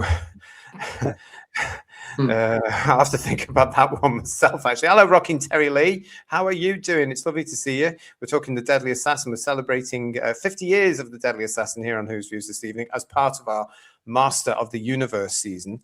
Alphabet Cat with Baruza, especially his verbal sparring with the Doctor in this story, never quite matched, really, for me. After this Baruza is still the teacher, and he's sort of looking down with fondness at the Doctor. He likes the Doctor. He's always liked the Doctor. He liked the Doctor when the Doctor was at the Academy. This all comes out. It's that little. There is that little bit, when it's that thing that if you were lucky, you would have a teacher at school who was really hard on you because they liked you. Well, I think John Arnott continues that in Invasion of Time, and he gets him even more dry and droll as he goes on, which I think is lovely. I like this. Sorry, Ian. Sorry, I like John Arnott, but I prefer this one. This is my, like Synth John said a couple of posts ago on the chat there. This is my favourite Barusa. I just the way he's so clipped and cultured and fantastic with his words. And the way that Tom does spar with him, where he says it's when they first think the master's defeated, we must if heroes don't exist, it's important that we invent them. And he says we can make something up. And the Doctor goes, like Time Lord history, it doesn't have to be accurate. But let me just say let me just read this out from Matt and Spiel. Baruza rattled through regenerations quicker than New Who. It's one of the very few, if not the only time, you saw Tom's Doctor being deferential. Which is highlighting what Tom's Doctor was. And I want to talk about that because I've got that on my notes here to talk about this. Baruza's insistence saying, no, that's not good enough. Are we, all I can think of when I watch this right now today, I just think that's happening in our government right now, isn't it? This isn't good enough to alter the fact here. This is very sort of, for a Time Lord society, everything has to be prim, it has to be proper, it has to be, you can't have this whole, they can't mention the Doctor at all. And I'm paraphrasing here, but the line that Baruza has, it says, when the facts don't fit the story, we have to alter the facts to fit the story, or whatever the line was. And when I watched it the other night, I thought, that really resonates today. It does, doesn't it? I got that more today, obviously, than I have done in the past because of where we actually are as a society. And I was just thinking that line, and what Baruza's doing there is so typical of a politician. Yeah. Oh yeah. Isn't it? Yeah. And he's one of the grand politicians, of course, as well. You know, he would have been on. Well, he was on the High Council. He stayed on the High Council until he became the president, as we know. And that was only because the doctor legged it. But you know, wow. But Holmes gets that though, doesn't he? Holmes hates politicians anyway, because later on when Goth dies, I suppose that's a spoiler as well, when Goth dies, the doctor says, typical politician never gives a straight answer to a straight question. Yeah. And it is true, isn't it? So frustrating. Just answer the question. Well, when I watched this recently, I watched it recently for the review purpose for the show tonight. I then wanted to go and watch the Sunmakers. I wanted more Holmes. I wanted more Holmes kind of wit and Holmes kind of dry storytelling. And the Sunmakers epitomises that, doesn't it? So it's testament to the man. And one more thing, just totally shallow. How cool do the Stazers sound? It's brilliant sound. It's a lovely. Can we all hear it now? Well, it was so cool. It made it onto an album and was used forever. I was going to say that those of us who had the Doctor Who sound effects LP in 1977 are very familiar with that one. Absolutely. I was disappointed in Arc of Infinity that when they fired a Stazer, they didn't use the same visual effect. They used the same audio, but they didn't. They just had a little crappy pencily beam, and it was a shame. Just the same as it was the shame that they didn't use the same sets. It was a shame, wasn't it? Sorry? It was a shame they did, especially the set, like Ian was saying, JT, even if the set had warped or fallen apart, just to replicate it or attempt to replicate it in Arc of Infinity would have been nice, wouldn't it? Because they wouldn't have kept it. They wouldn't have kept it. They would have destroyed it, but the plans would have still been available. If just make something similar. Yeah, the wood chip on Gallifrey doesn't really work, does it? Let's be honest. This is why we're fans, because this is why we can nitpick at these sort of things. We really can. We can nitpick at, you know, this is the importance of, it's Gallifrey. Nothing would change. They wouldn't have just nipped out to B&Q or Homebase or something and put some plans. It was a very strange look for Gallifrey in the 80s, wasn't it? Well, yeah, but there's a Costa Coffee there on Gallifrey now. Now, I know they were getting everywhere, but let's not talk about the fountain on Gallifrey. The war room, in the Five Doctors, didn't they have an ornamental pond? Yes. That's the one. Yeah, with the fountain. Yeah. Philip Shaw, that was very 80s, where the Deadly Assassin and the look in Invasion of Time as well of Gallifrey. To a point, I didn't like the corridors, but certainly the look in Deadly Assassin is very alien. It's alien. Yeah, and it's a case of the fact that we don't want it to look like anything we can just nip out and get now. Like the console, as mentioned earlier, in that the coordinators using, it looks like it's stone. There's been thought about it, whereas in the 80s versions of the Gallifrey, they just nipped out to B&Q. But the design of this is so good. It's, as you said, this is 50 years ago that we're talking about. But you look at the Panopticon and the rest of the Time Lord City. That could still be designed like that today, and it would pass muster. It certainly would, and it should be. It should be. If you did with all the technology you've got today, and if you rebuilt that Panopticon set today, stunning. But to be stunning. To be fair to the Hinchcliffe era, full stop. That statement could reply to nearly every story, couldn't it? The Planet of Evil jungle being the epitome, but every story.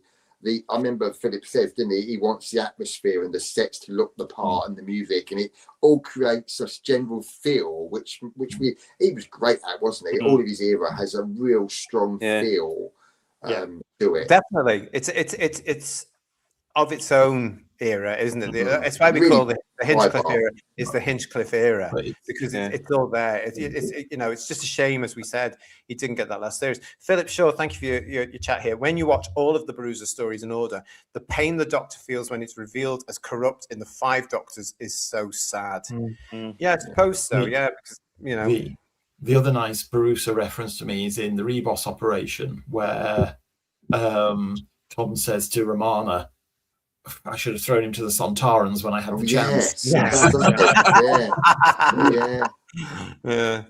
is Talila. Yeah. The rest of you, apart from JT, for obvious reasons, the rest of you in Whittaker's era, when we got to the merciful end of it, when the Master took them to Gallifrey with the Cybermen and got the Cybermen to create cyber lords or whatever the bloody hell they were. When they were all in that big circular room, can you remember, was that supposed to be the Panopticon? I think so, yeah. And there's a statue of a Time Lord. Is that maybe Rassilon as well? Remember? Yeah, it looked crap. You know, Yeah. even with all that money, they still couldn't do it as good as 50 quid BBC 1976. So, yeah, I thought it was meant to be the Panopticon. Yeah. It was crap, JT. Yeah. But they ruined everything, didn't they? So, no surprise, is it? And again, to any new prospective production team that may be tuning in, doing the research this evening, as they think about should we bother to tender, if you're going to do Gallifrey and any prediction of futures, you've got to go back to the Deadly Assassin and you've got to rebuild that, because that's the Time Lords. It's spooky, it's atmospheric, it's imaginative, it's beautiful. It gives, along with Dudley Simpson's music at this particular point. Isn't it brilliant how Dudley always managed to get it right? His music for the Gallifrey is haunting. It's orchestral. It's alien. It's ceremonial. Oh, the Three Doctors is very sort of like more technical because they're monitoring the black hole and everything else, aren't they? And the previous Doctors and everything. But if you look at the War Games, you can imagine that largely dark and almost like fabric backgrounded set from the Trial of the Doctor. You can imagine that is part black and white, obviously, but part of the Deadly Assassin set somewhere. It's not a million miles away from it. It's only, like we've said, when you get to the 80s, it's just like, no, something completely different. Exactly. But, I mean, I agree with you about Dudley Simpson. I mean, there's a real grandeur to his music here. Yes. Yeah. There's something about this, and it's one of these things, Silver Screen, that I'd love to hear on vinyl now. You know, this whole epic. I think it would sound absolutely gorgeous today, because it's just, you know, I know I've got a lot of friends. Well, I used to have a lot of friends who like Doctor Who that would say that Dudley's music was very similar all the time. I don't think it is here. I think it goes on the journey here. This is from the beginning where you get the scroll coming through. This is something different, because I just again remember that impact as a 6-year-old going, oh, we're on the Doctor's home planet. Oh, he's in big trouble here. Dudley Simpson knew when to put music in, and equally importantly, he knew when to leave it out. Yeah, he did. He wasn't afraid of a silence, which was good. But the organ music when the president comes down the stairs before he gets shot is fantastic. Build up to the ceremony. It's so good. Yeah, it is. I'd go as far as saying that Dudley's music elevates this era so much. It's such a part of it. When you think of this story and numerous others, it's a huge part of the enjoyment, I think, the atmosphere of it all. Music. It's so important. I couldn't imagine anybody else pulling off a score like Dudley does here for this story.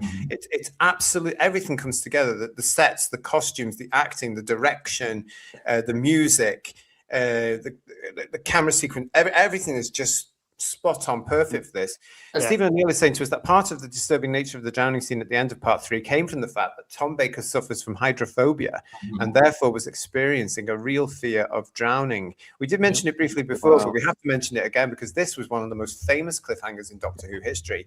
And I have to say, it didn't affect me as much as Mary Whitehouse was saying it should do as a 6-year-old. I just always thought, how's he going to get out of it? Because I knew he was going to get out of it, because the show's called Doctor Who, and here was Doctor Who, and all I could think of was, how's he going to get out of this? How's he going to get out of this? What's going to happen? That was the excitement of it, wasn't it? Well, I was more episode 2 and episode 1 were the bigger cliffhangers for me, but all 3 are wonderful, aren't they? And the freeze frame, which Philip used to do regularly stuff, didn't he? He really elevates it again. Well, there's 2 in this story, isn't there? Because the shooting of the president's freeze frame as well. I think that sequence is a really good illustration of Tom's total dedication to Doctor Who. Something that, you know, was literally worst nightmare material for him, he was willing to do, and he did it. Yeah, and he did it. What a pro! So good. It's like Delgado and the Sea Devils, isn't it? It's that real perfection. Yeah. A lot of you saying this in the chat from Alphabet Cat. I think the uncensored version of that isn't available anymore. Yes. Yeah, I mean, keep your DVD. If you've got the DVD, you've got, or the VHS, you've got to keep it. Yeah, because what happened was when it got repeated and the cliffhanger was edited, it was the actual master transmission tape that was edited. Yeah, and that sequence was binned. And then for many years, it only existed in that form. And then a domestic video recording came to light of the original broadcast of episode 3. Yeah. And the original closing freeze frame was reinstalled. If you watch it, you can see there's a drop in quality. Yeah, there's on the Blu-ray, because it comes from a VHS tape. Yeah. You can see that, yeah. It was very, very nearly lost forever. A second's missing. Yeah. Since Jonathan, the drowning scene didn't affect me as a kid, I thought it was exciting. Me too. It was all part of parcel of Doctor Who. We were so ingrained in the adventure. We knew the Doctor would win out eventually. It was just how he was going to do it. And this was an action adventure as well as a sci-fi, wasn't it? This was pure thrill. Yeah. Absolutely fantastic. And Andy is saying to us, Andy, we owe this story to Tom, who wanted to do a solo adventure. Now, that's the big joke, isn't it? That Philip Hinchcliffe loves now at conventions. Yes. With his cabbage on his shoulder. Yeah, they did this to prove to Tom that the Doctor needs a companion. And then Tom gets a script from Robert Holmes, which proves absolutely he doesn't. And as Philip Hinchcliffe said, it turned out to be one of the best ones I ever did. Yeah. But you know what? He's superb in this. How you could possibly forget he's not superb, but he is at the height of his powers doing this. He's superb in this, really is. Yeah. What Tom? Top draw stuff. Yeah, what Tom you mean? Did you say that? Tom, yeah. No, and talking to himself as well. But that's only Tom can do this. Only Tom, as the Doctor, could actually do this in that he's talking to himself, but he's actually talking to the audience. And the way he plays it, no, I don't. I'm sorry to the others. I don't think they can pull that off. No, they can't pull that off. None of them. Only Tom can do that because he's totally believable. Oh, get off, and the way he's, and it's just believable with how Tom presents it. But I think the whole thing is.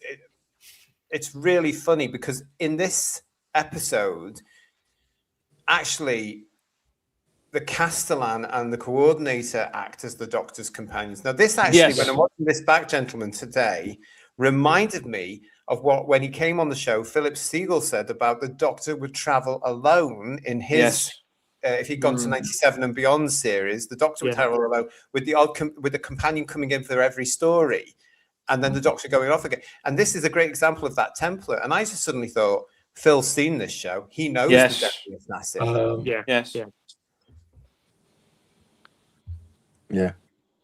you know what I mean? Because it would have worked. Tom proved that you've got an actor capable of doing it. You just throw the odd companion in every episode, somebody different. Here we have it here where the Doctor is on his own, but he's got these two backups here. So he does, in a sense, have companions. They're just not what we know as a companion. It's not a pretty dolly bird, That's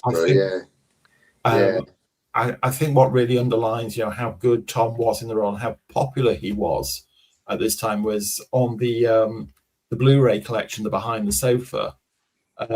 Peter Cushing, I beg your pardon. Peter Purvis is one of the guests who watches the stories. And at one point, I think it is on the Deadly Assassin one, he says, and again, I'm paraphrasing here, he says something like, I didn't see many of Tom's when they went out. I was busy doing other things. But watching these now, boy, is he good. And you can see why he was so popular.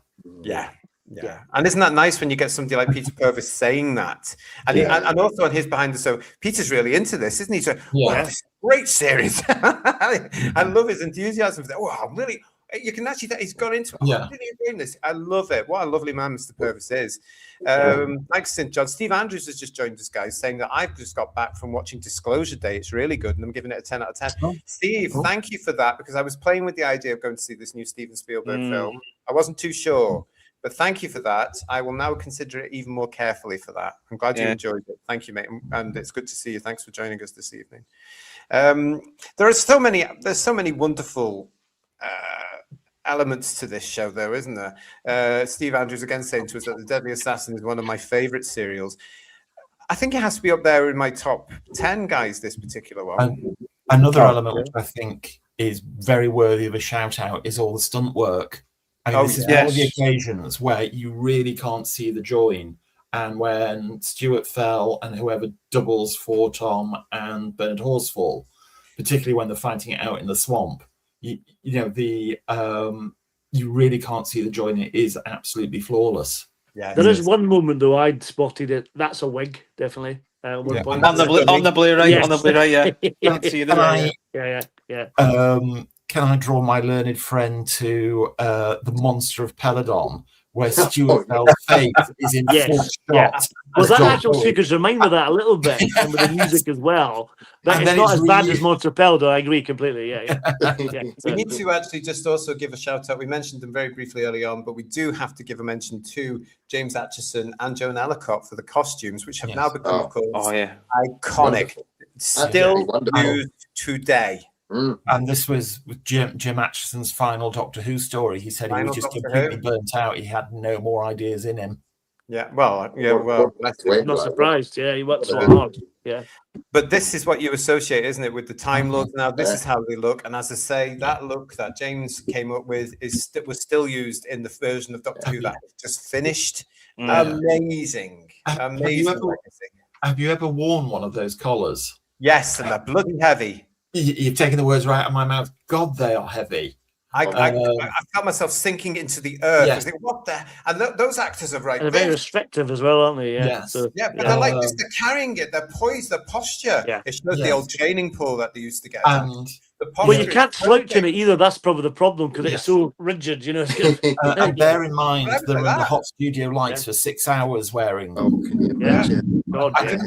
Not a chance. I wore it for about 10 minutes at Blackpool at the exhibition one very lucky afternoon, and I'm a young lad, and I can feel it now. I can feel the weight of it now. It was amazing.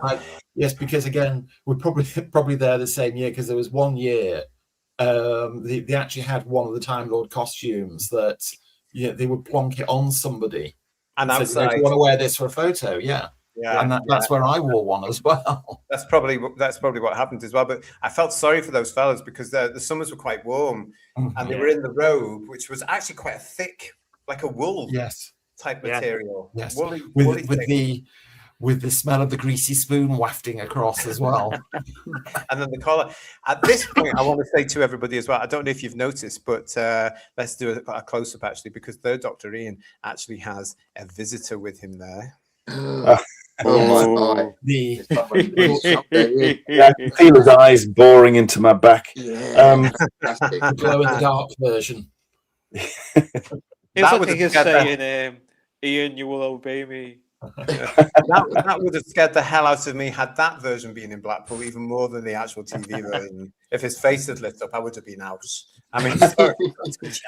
Another bit of Robert Holmes' fantastic writing is when the Doctor is trying to help Engin write a new biog for him for the Time Lord records, and he just says, "How would you describe bad?" And then he says a brilliant line: "Delay an execution to pull the wings off a fly."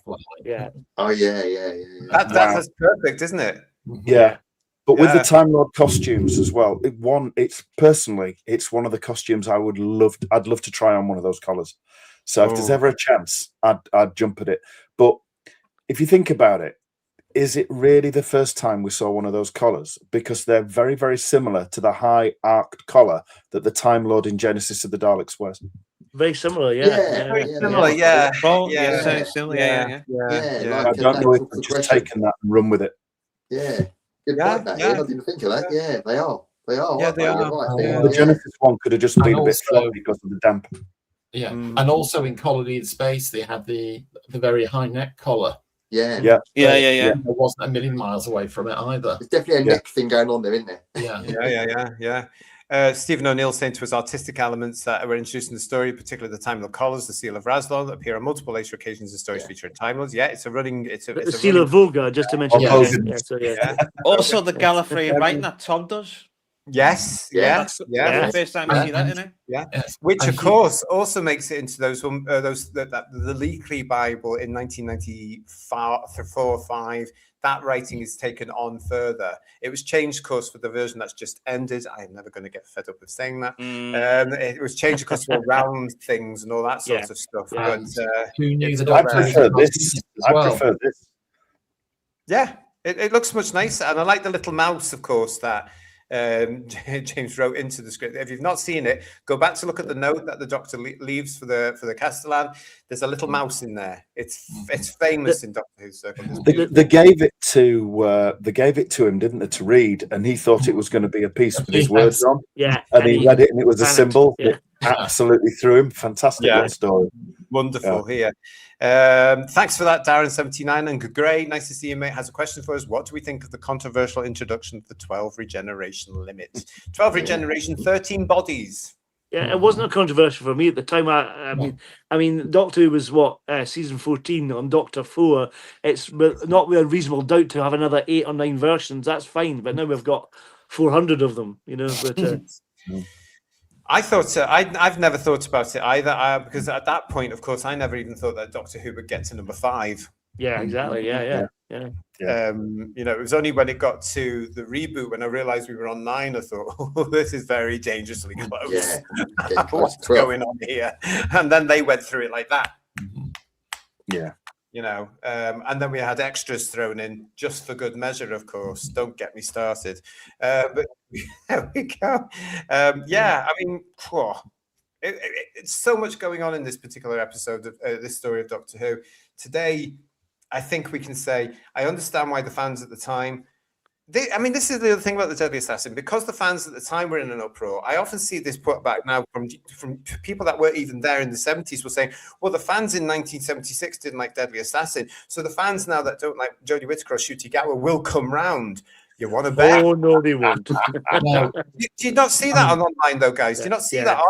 Yeah. You can't compare the two, though, can you? I can understand in a kind of way. Back in 76, the kids older than myself might have looked and thought, this is not what we expected from the Time Lords. But being a 6-year-old, I just loved it and didn't have any. I obviously didn't see the War Games and no memories of the Three Doctors or any of the other stories they featured in. So that's how I accepted them to be. You know, I think Robert Holmes just blinding these stories. Just getting involved with organised fandom at that time, you know. This is a classic case of the more things change, the more they stay the same. Because back then, I can tell you from first-hand experience, there was a very small, very vocal group of fans, a minority group, who shouted louder than everybody else, and whatever they said, as far as they were concerned, was law. And we won't mention names. We'll leave that hanging there because he's right, but we won't mention names. Matt Enspiel is saying to us, I only started thinking about the regeneration restriction when Mordrin Undead aired. Again, it ties into the established law brought in this episode. Robert Payne is saying, I fully expected Doctor Who to properly end after 12 regenerations. I thought that was the fixed rule. Well, it certainly was through 15 years off the air where we all went, phew.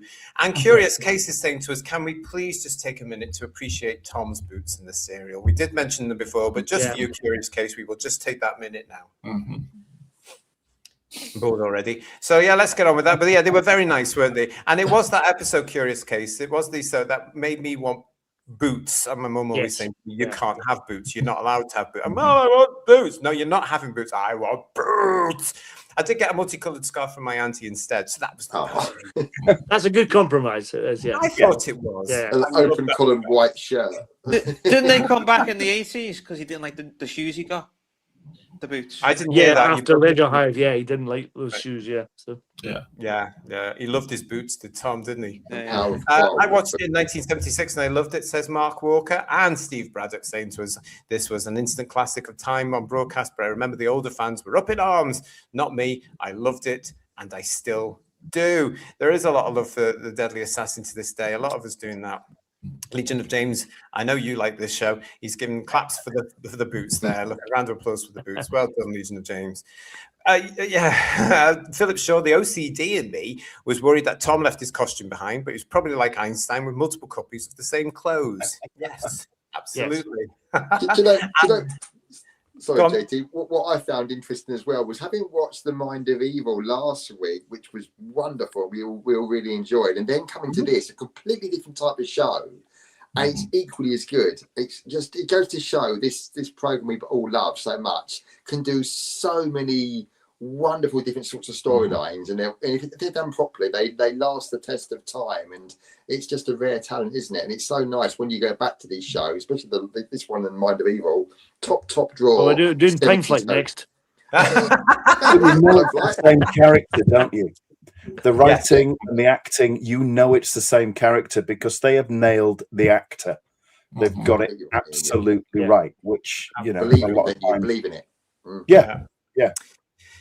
The Deadly Assassin, of course, made huge waves in fandom for all sorts of reasons. For those of us who are young enough, it introduced a new race, the Time Lords. We were thrilled to see Gallifrey and the Time Lords for the first time. It's made such an impression, I think, on people that were my age. We remember it with fondness.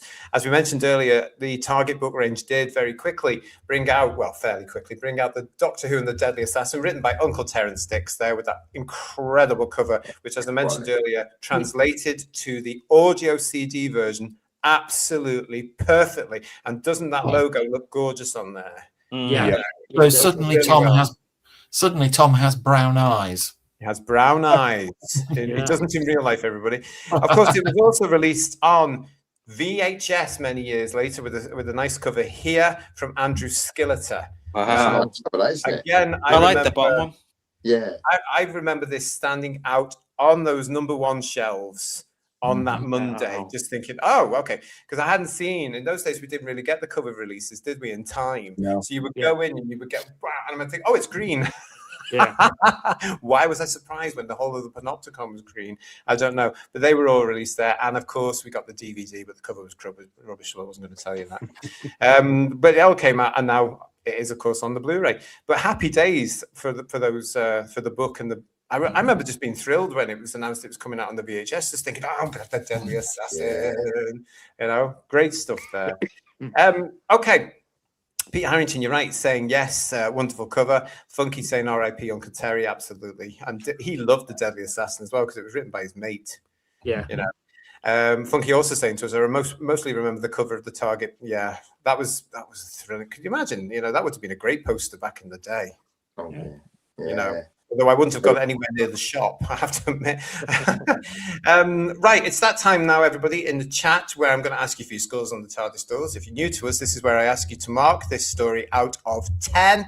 You can start putting it into the chat now, out of 10, and I'm coming back to ask the panel what their marks are in just a second.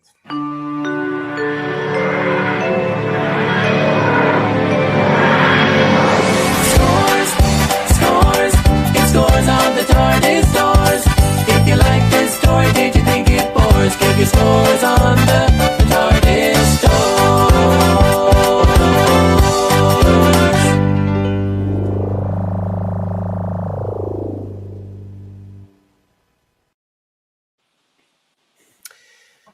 Hope you've enjoyed tonight's show. Of course, it is part of our Master of the Universe series where we're celebrating the Master. This has been the Deadly Assassin, 50 years old this year, and you cannot tell. You cannot tell. We will be back, of course, for your big show headlines here on the channel on Sunday, where we will be looking more at that news that came out today that Doctor Who is now once again on hiatus with the Christmas 2026 alleged Christmas special being cancelled. We did a show about that earlier this morning. You can go and look at that if you've only just joined us and you haven't heard the news. And of course, we talked about it at the top of this particular show. So when we finish, you can go back and watch it again. But we will be talking all about it on Sunday. So come and join us. Your scores are coming in beautifully now, everybody. Thank you for this. In the meantime, I'm going to start with Third Doctor Ian. Your score on the TARDIS door out of 10 for the Deadly Assassin. Oh, what a question. So much, even he's paying attention, so much in this one, and so many little interesting little nuances as well. You know, like this mega advanced society. And yet you look at where Goth was working, his office or whatever, and he's got animal furs and skins on the chairs and things like that. It's such a lovely touch. There is nothing I don't like about this story. If I could give it 50 out of 10, I would be marking it down. But to stay within the rules and stop JT getting cross with me, I'm going to mark it all the way down to a 10 out of 10. 10 out of 10 from Third Doctor Ian. Good. That's good. I'm pleased about that one. Okay, Lex, what are you going to give Deadly Assassin? Excellent sci-fi story. Return of the Master. Excellent. 10 out of 10. Smash it. And Paul, what about you? Well, I'm going to say something slightly controversial about this story. I do love it. I don't want to get wrong, but there's a bit. The Matrix idea is superb, a great idea. Some lovely. It's beautifully directed, but the Matrix part of this is my least favorite bit. Okay. I have to say the imagery is amazing. The soldier, the clown, the samurai warrior, all that kind of stuff is fantastic, and it's some beautifully shot. But I think for me it goes on a tad too long for me, and I get a bit distracted with it. I love all the bits with the Time Lords and Engen and Spandrel, all that's superb, and the lore being laid and all that kind of stuff. I still love it. That bit puts me off a little bit. The Matrix is too long, but I'm still going to give it 10 out of 10. It's fabulous. Oh, thank you for that. Yeah, I do know what you mean a little bit. I remember as a little boy, a 6-year-old, getting a little bit sort of, are we still in this thing now? Yeah. But now I can take it because I'm older and great. It's a great idea, though. Don't get me wrong. It's a great idea and a great concept. Ahead of its time before Keanu Reeves. There we are. Yeah. I was wondering where you were going there, Paul. All right, then, Graham, what are you going to give it if you score on the TARDIS story? Well, it's wonderful. It's one of the most important stories to me. It kind of like is a turning point in the show's history. I've put a couple of notes about it. It says shows a society in decline, reintroduces the master, hideous master. It shows more Gallifreyan history than they'd ever seen before. Add that to political intrigue, surreal imagery, violent, nightmarish action sequences, sparkling wit, sparkling dialogue, great double acts, great costumes, Tom in his different outfit, everything is 10 out of 10. It's wonderful, and I hadn't watched it for years actually, so I really, really enjoyed rewatching it. First time for many, many years this last couple of days, and it's brilliant, really top draw stuff. Super. Thank you, Graham. All right then, George. Well, as you said before, JT, to me, every single element of this production is firing on all cylinders. The cast headed up by Tom, the direction from David Maloney, the design, the way it's shot and edited, absolutely, the music by Dudley Simpson, absolutely everything blends together perfectly, and it just makes this absolutely wonderful story that 50 years down the line is just as fresh, as engaging as it was back in 1976. To me, this is Doctor Who, the BBC, and British television at their best. Sadly, all three of them seem to be a thing of the past now. Barusa gave it 9 out of 10, but he was wrong. It's a 10 out of 10. Well done. I like that little bit. Yeah, what can I add to everything that the guys have said there? Nothing. 10 out of 10. 10 out of 10. No question about it. Let's get into the chat. Let's see what the guys are saying there. Mark Walker is giving it a 10 out of 10. Well, 10 plus out of 10. You, Robert Payne, is giving it a 9 out of 10. Thank you for that one. John, the Computer Doctor, has to be 10 out of 10. Michael Webster is cheating and giving it 110 out of 10 from the third book there. He's also saying Barusa was wrong. It's not 9 out of 10, but it's 10 out of 10. PTA is saying 8 out of 10. Sheriff Brackett is a 10 out of 10. Thank you for that, Sheriff Brackett. Moriarty, I'm going to have to go for a mark 60. And Alphabet Cat saying it's Robert Holmes' best story for me. It's also one of Tom's best. It's a 10 out of 10. Derek Hart, a perfect 10, just in case the master comes crawling out the cupboard. Don't.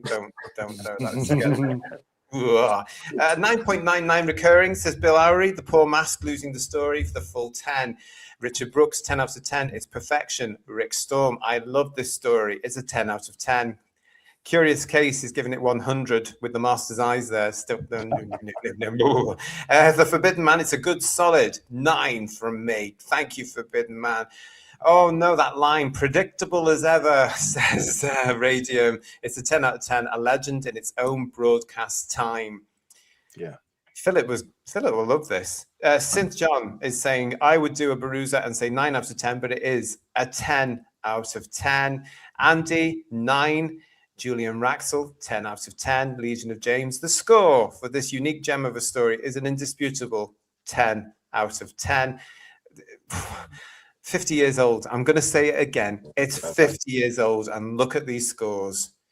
Thank God you know who has gone. Rocking Terry Lee is saying 10 out of 10.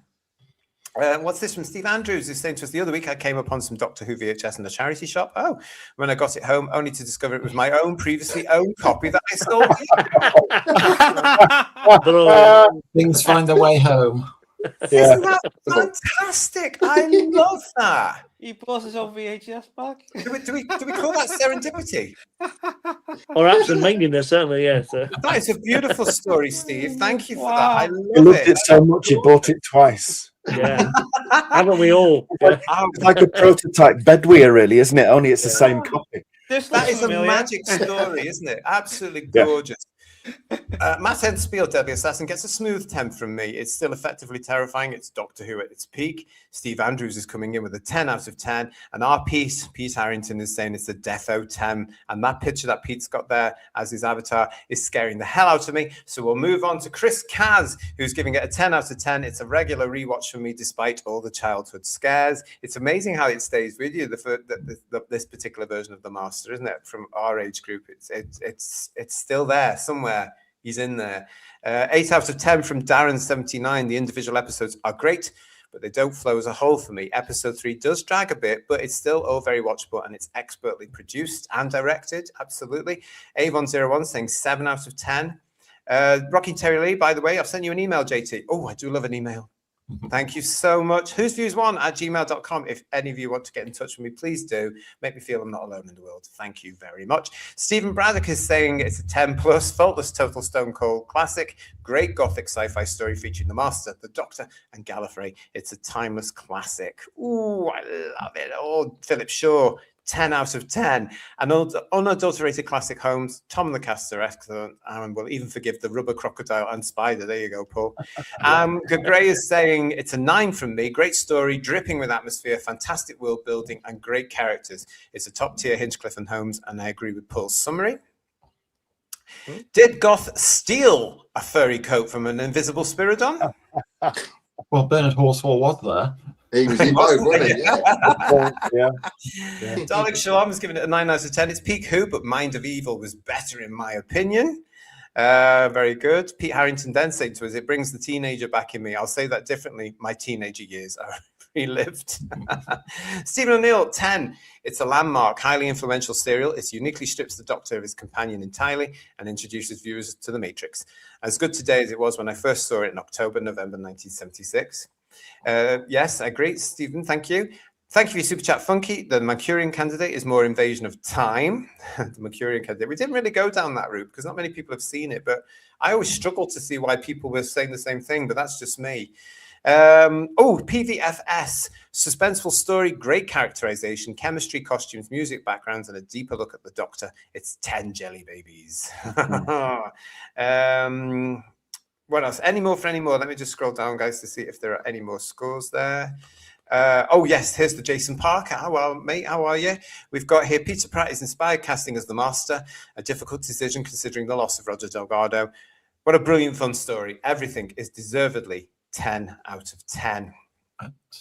It's just popped up in mind, actually, that predictable as ever Doctor was one of the flashbacks in Legopolis. It was. That's where he said it. Yeah, predictable as ever Doctor. Yeah. Right, Bill Lowry, these high scores definitely suggest something. It does tell you something, doesn't it? And I'd like to say hello to Mr. Film Guy who's joining us. Nice to see you in the chat. Today is a good day. They finally let RTD go.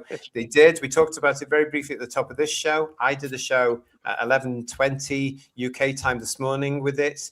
And we are going to be talking about it, as I say, again, this Sunday here on this channel for your big show, Headlines at 8 o'clock. Please come and join us. We've got a lot to talk about, I can tell you, and we want to hear what you guys are saying. Rodney, hello, Rodney Strickler is giving it a 10 out of 10. Stephen O'Neill is actually telling us this was voted by fans as the 7th greatest Doctor Who serial in Outpost Gallifrey's poll in 2003 to celebrate 40 years of the series. 40 years, it seems like so long ago now. Wow. Any more for any more scores on the TARDIS doors? Yeah, Stephen Braddock saying to us, yeah, it's 50 years ago and nearly all 10s. Class. Pure class. About 30 years ago, a friend of mine who I'm sure is watching So hello, Helen. She was. I think we're having a coffee with her and a friend of hers, and this friend of hers, who I didn't really know very well, said when she was young, she saw some Doctor Who and it petrified her, but she couldn't remember what story it was, and she could only remember one scene. And she said it looked like the hand of a gorilla was closing a door. And I knew straight away it was the final scene as the Master closed his TARDIS door in Deadly Assassin. So we arranged a time and I re-showed them the episode. And when it got to that bit, obviously right at the end, it was like one of those lights being, when you have a memory for years and you can't remember where it is, and then all of a sudden you place it, you could just see the light bulbs going on in her eyes. And it was just like, it was nice to help out. And that was Deadly Assassin. When it was only 20 years old. Oh, Helen, well remembered there. Again, it was the impact of this story, and what an ending! Yeah. What an ending where the grandfather clock disappears. That's just like, oh my goodness! And I remember the chill, thinking, he's out there now. He's out there. And the closing line with the two Time Lords, they're out there in the galaxy. Yes, that's it. And this is the first time they've got that wonderful, creepy TARDIS sound effect, isn't it? That Master's dematerialization sound. Little whistling, really creepy. Thing. Yeah. Because it's a different TARDIS. Yeah, he must have nicked two while he was on Gallifrey. Let's face it. Yeah, for the price of one. Exactly. Calling it now on the scores for the TARDIS doors. Thank you so much for joining us tonight for this. I hope you've enjoyed our review of the Deadly Assassin. We are, of course, as I said, celebrating the Master in our Master of the Universe series this June, which I did deliberately because of a certain film. So that's the Peter Pratt version of the Master. Next up, of course, is Anthony Ainley and Time Flight. Love that one. So come and join us for that. George is looking at me with complete horror, but yeah. George is washing his hair that night. I got a feeling. George is sticking pins into his eyeballs. George, would you like to go out for a sherry, old bean? I'll come and pick you up. We'll go out for a sherry. I will say it now because I've said it many times in the last few months, and I will probably be saying it again next week. This is better than anything that you've going to watch in the last couple of years. This is going to be great. And Alphabet Cat, you're absolutely right. This will be an interesting debate. Come and join us for that. St. John already saying Time Flight is not that bad. Radium, a masterful show, guys. Thank you. You're very, very welcome. But yes, our next scheduled live show on the channel will be on Sunday, live at 8 o'clock. Headlines. There is only one headline we're going to be talking about. Because today, again, it's only Wednesday, JT. God knows what could happen between now and then. Exactly. We'll squish it in. But today, the 10th of June, 2026, the BBC have announced that Doctor Who is again on hiatus. The Christmas 2026 Christmas episode has been cancelled. RTD is out. Bad Wolf is out. It's all kicking off. Thank you for joining us tonight. I want to say thanks to Third Doctor Ian, to Lex, to Paul, to Graham, and to George. Great show, everybody. And of course to Emilio, who was with us and had to leave early. But we will see you all very soon. There's a chit chat dropping on Friday here on the channel as well. I love those. Yeah. Oh, good and pleased. Well, we will see you when we see you. That's all I'm going to say tonight, because you never know what can happen now, do you? You never know what can happen. But from all of us here to all of you, don't forget, please make sure you subscribe to the channel. If you've already subscribed to the channel, please make sure you're still subscribed. Ring that bell. We are now going into Wilderness Years Volume 2. This is going to be fun, everybody. Stay with us here on Whose Views. We'll get you through it. From all of us, ta-ra, everyone. We'll see you soon. Good night. Bye-bye. Bye-bye.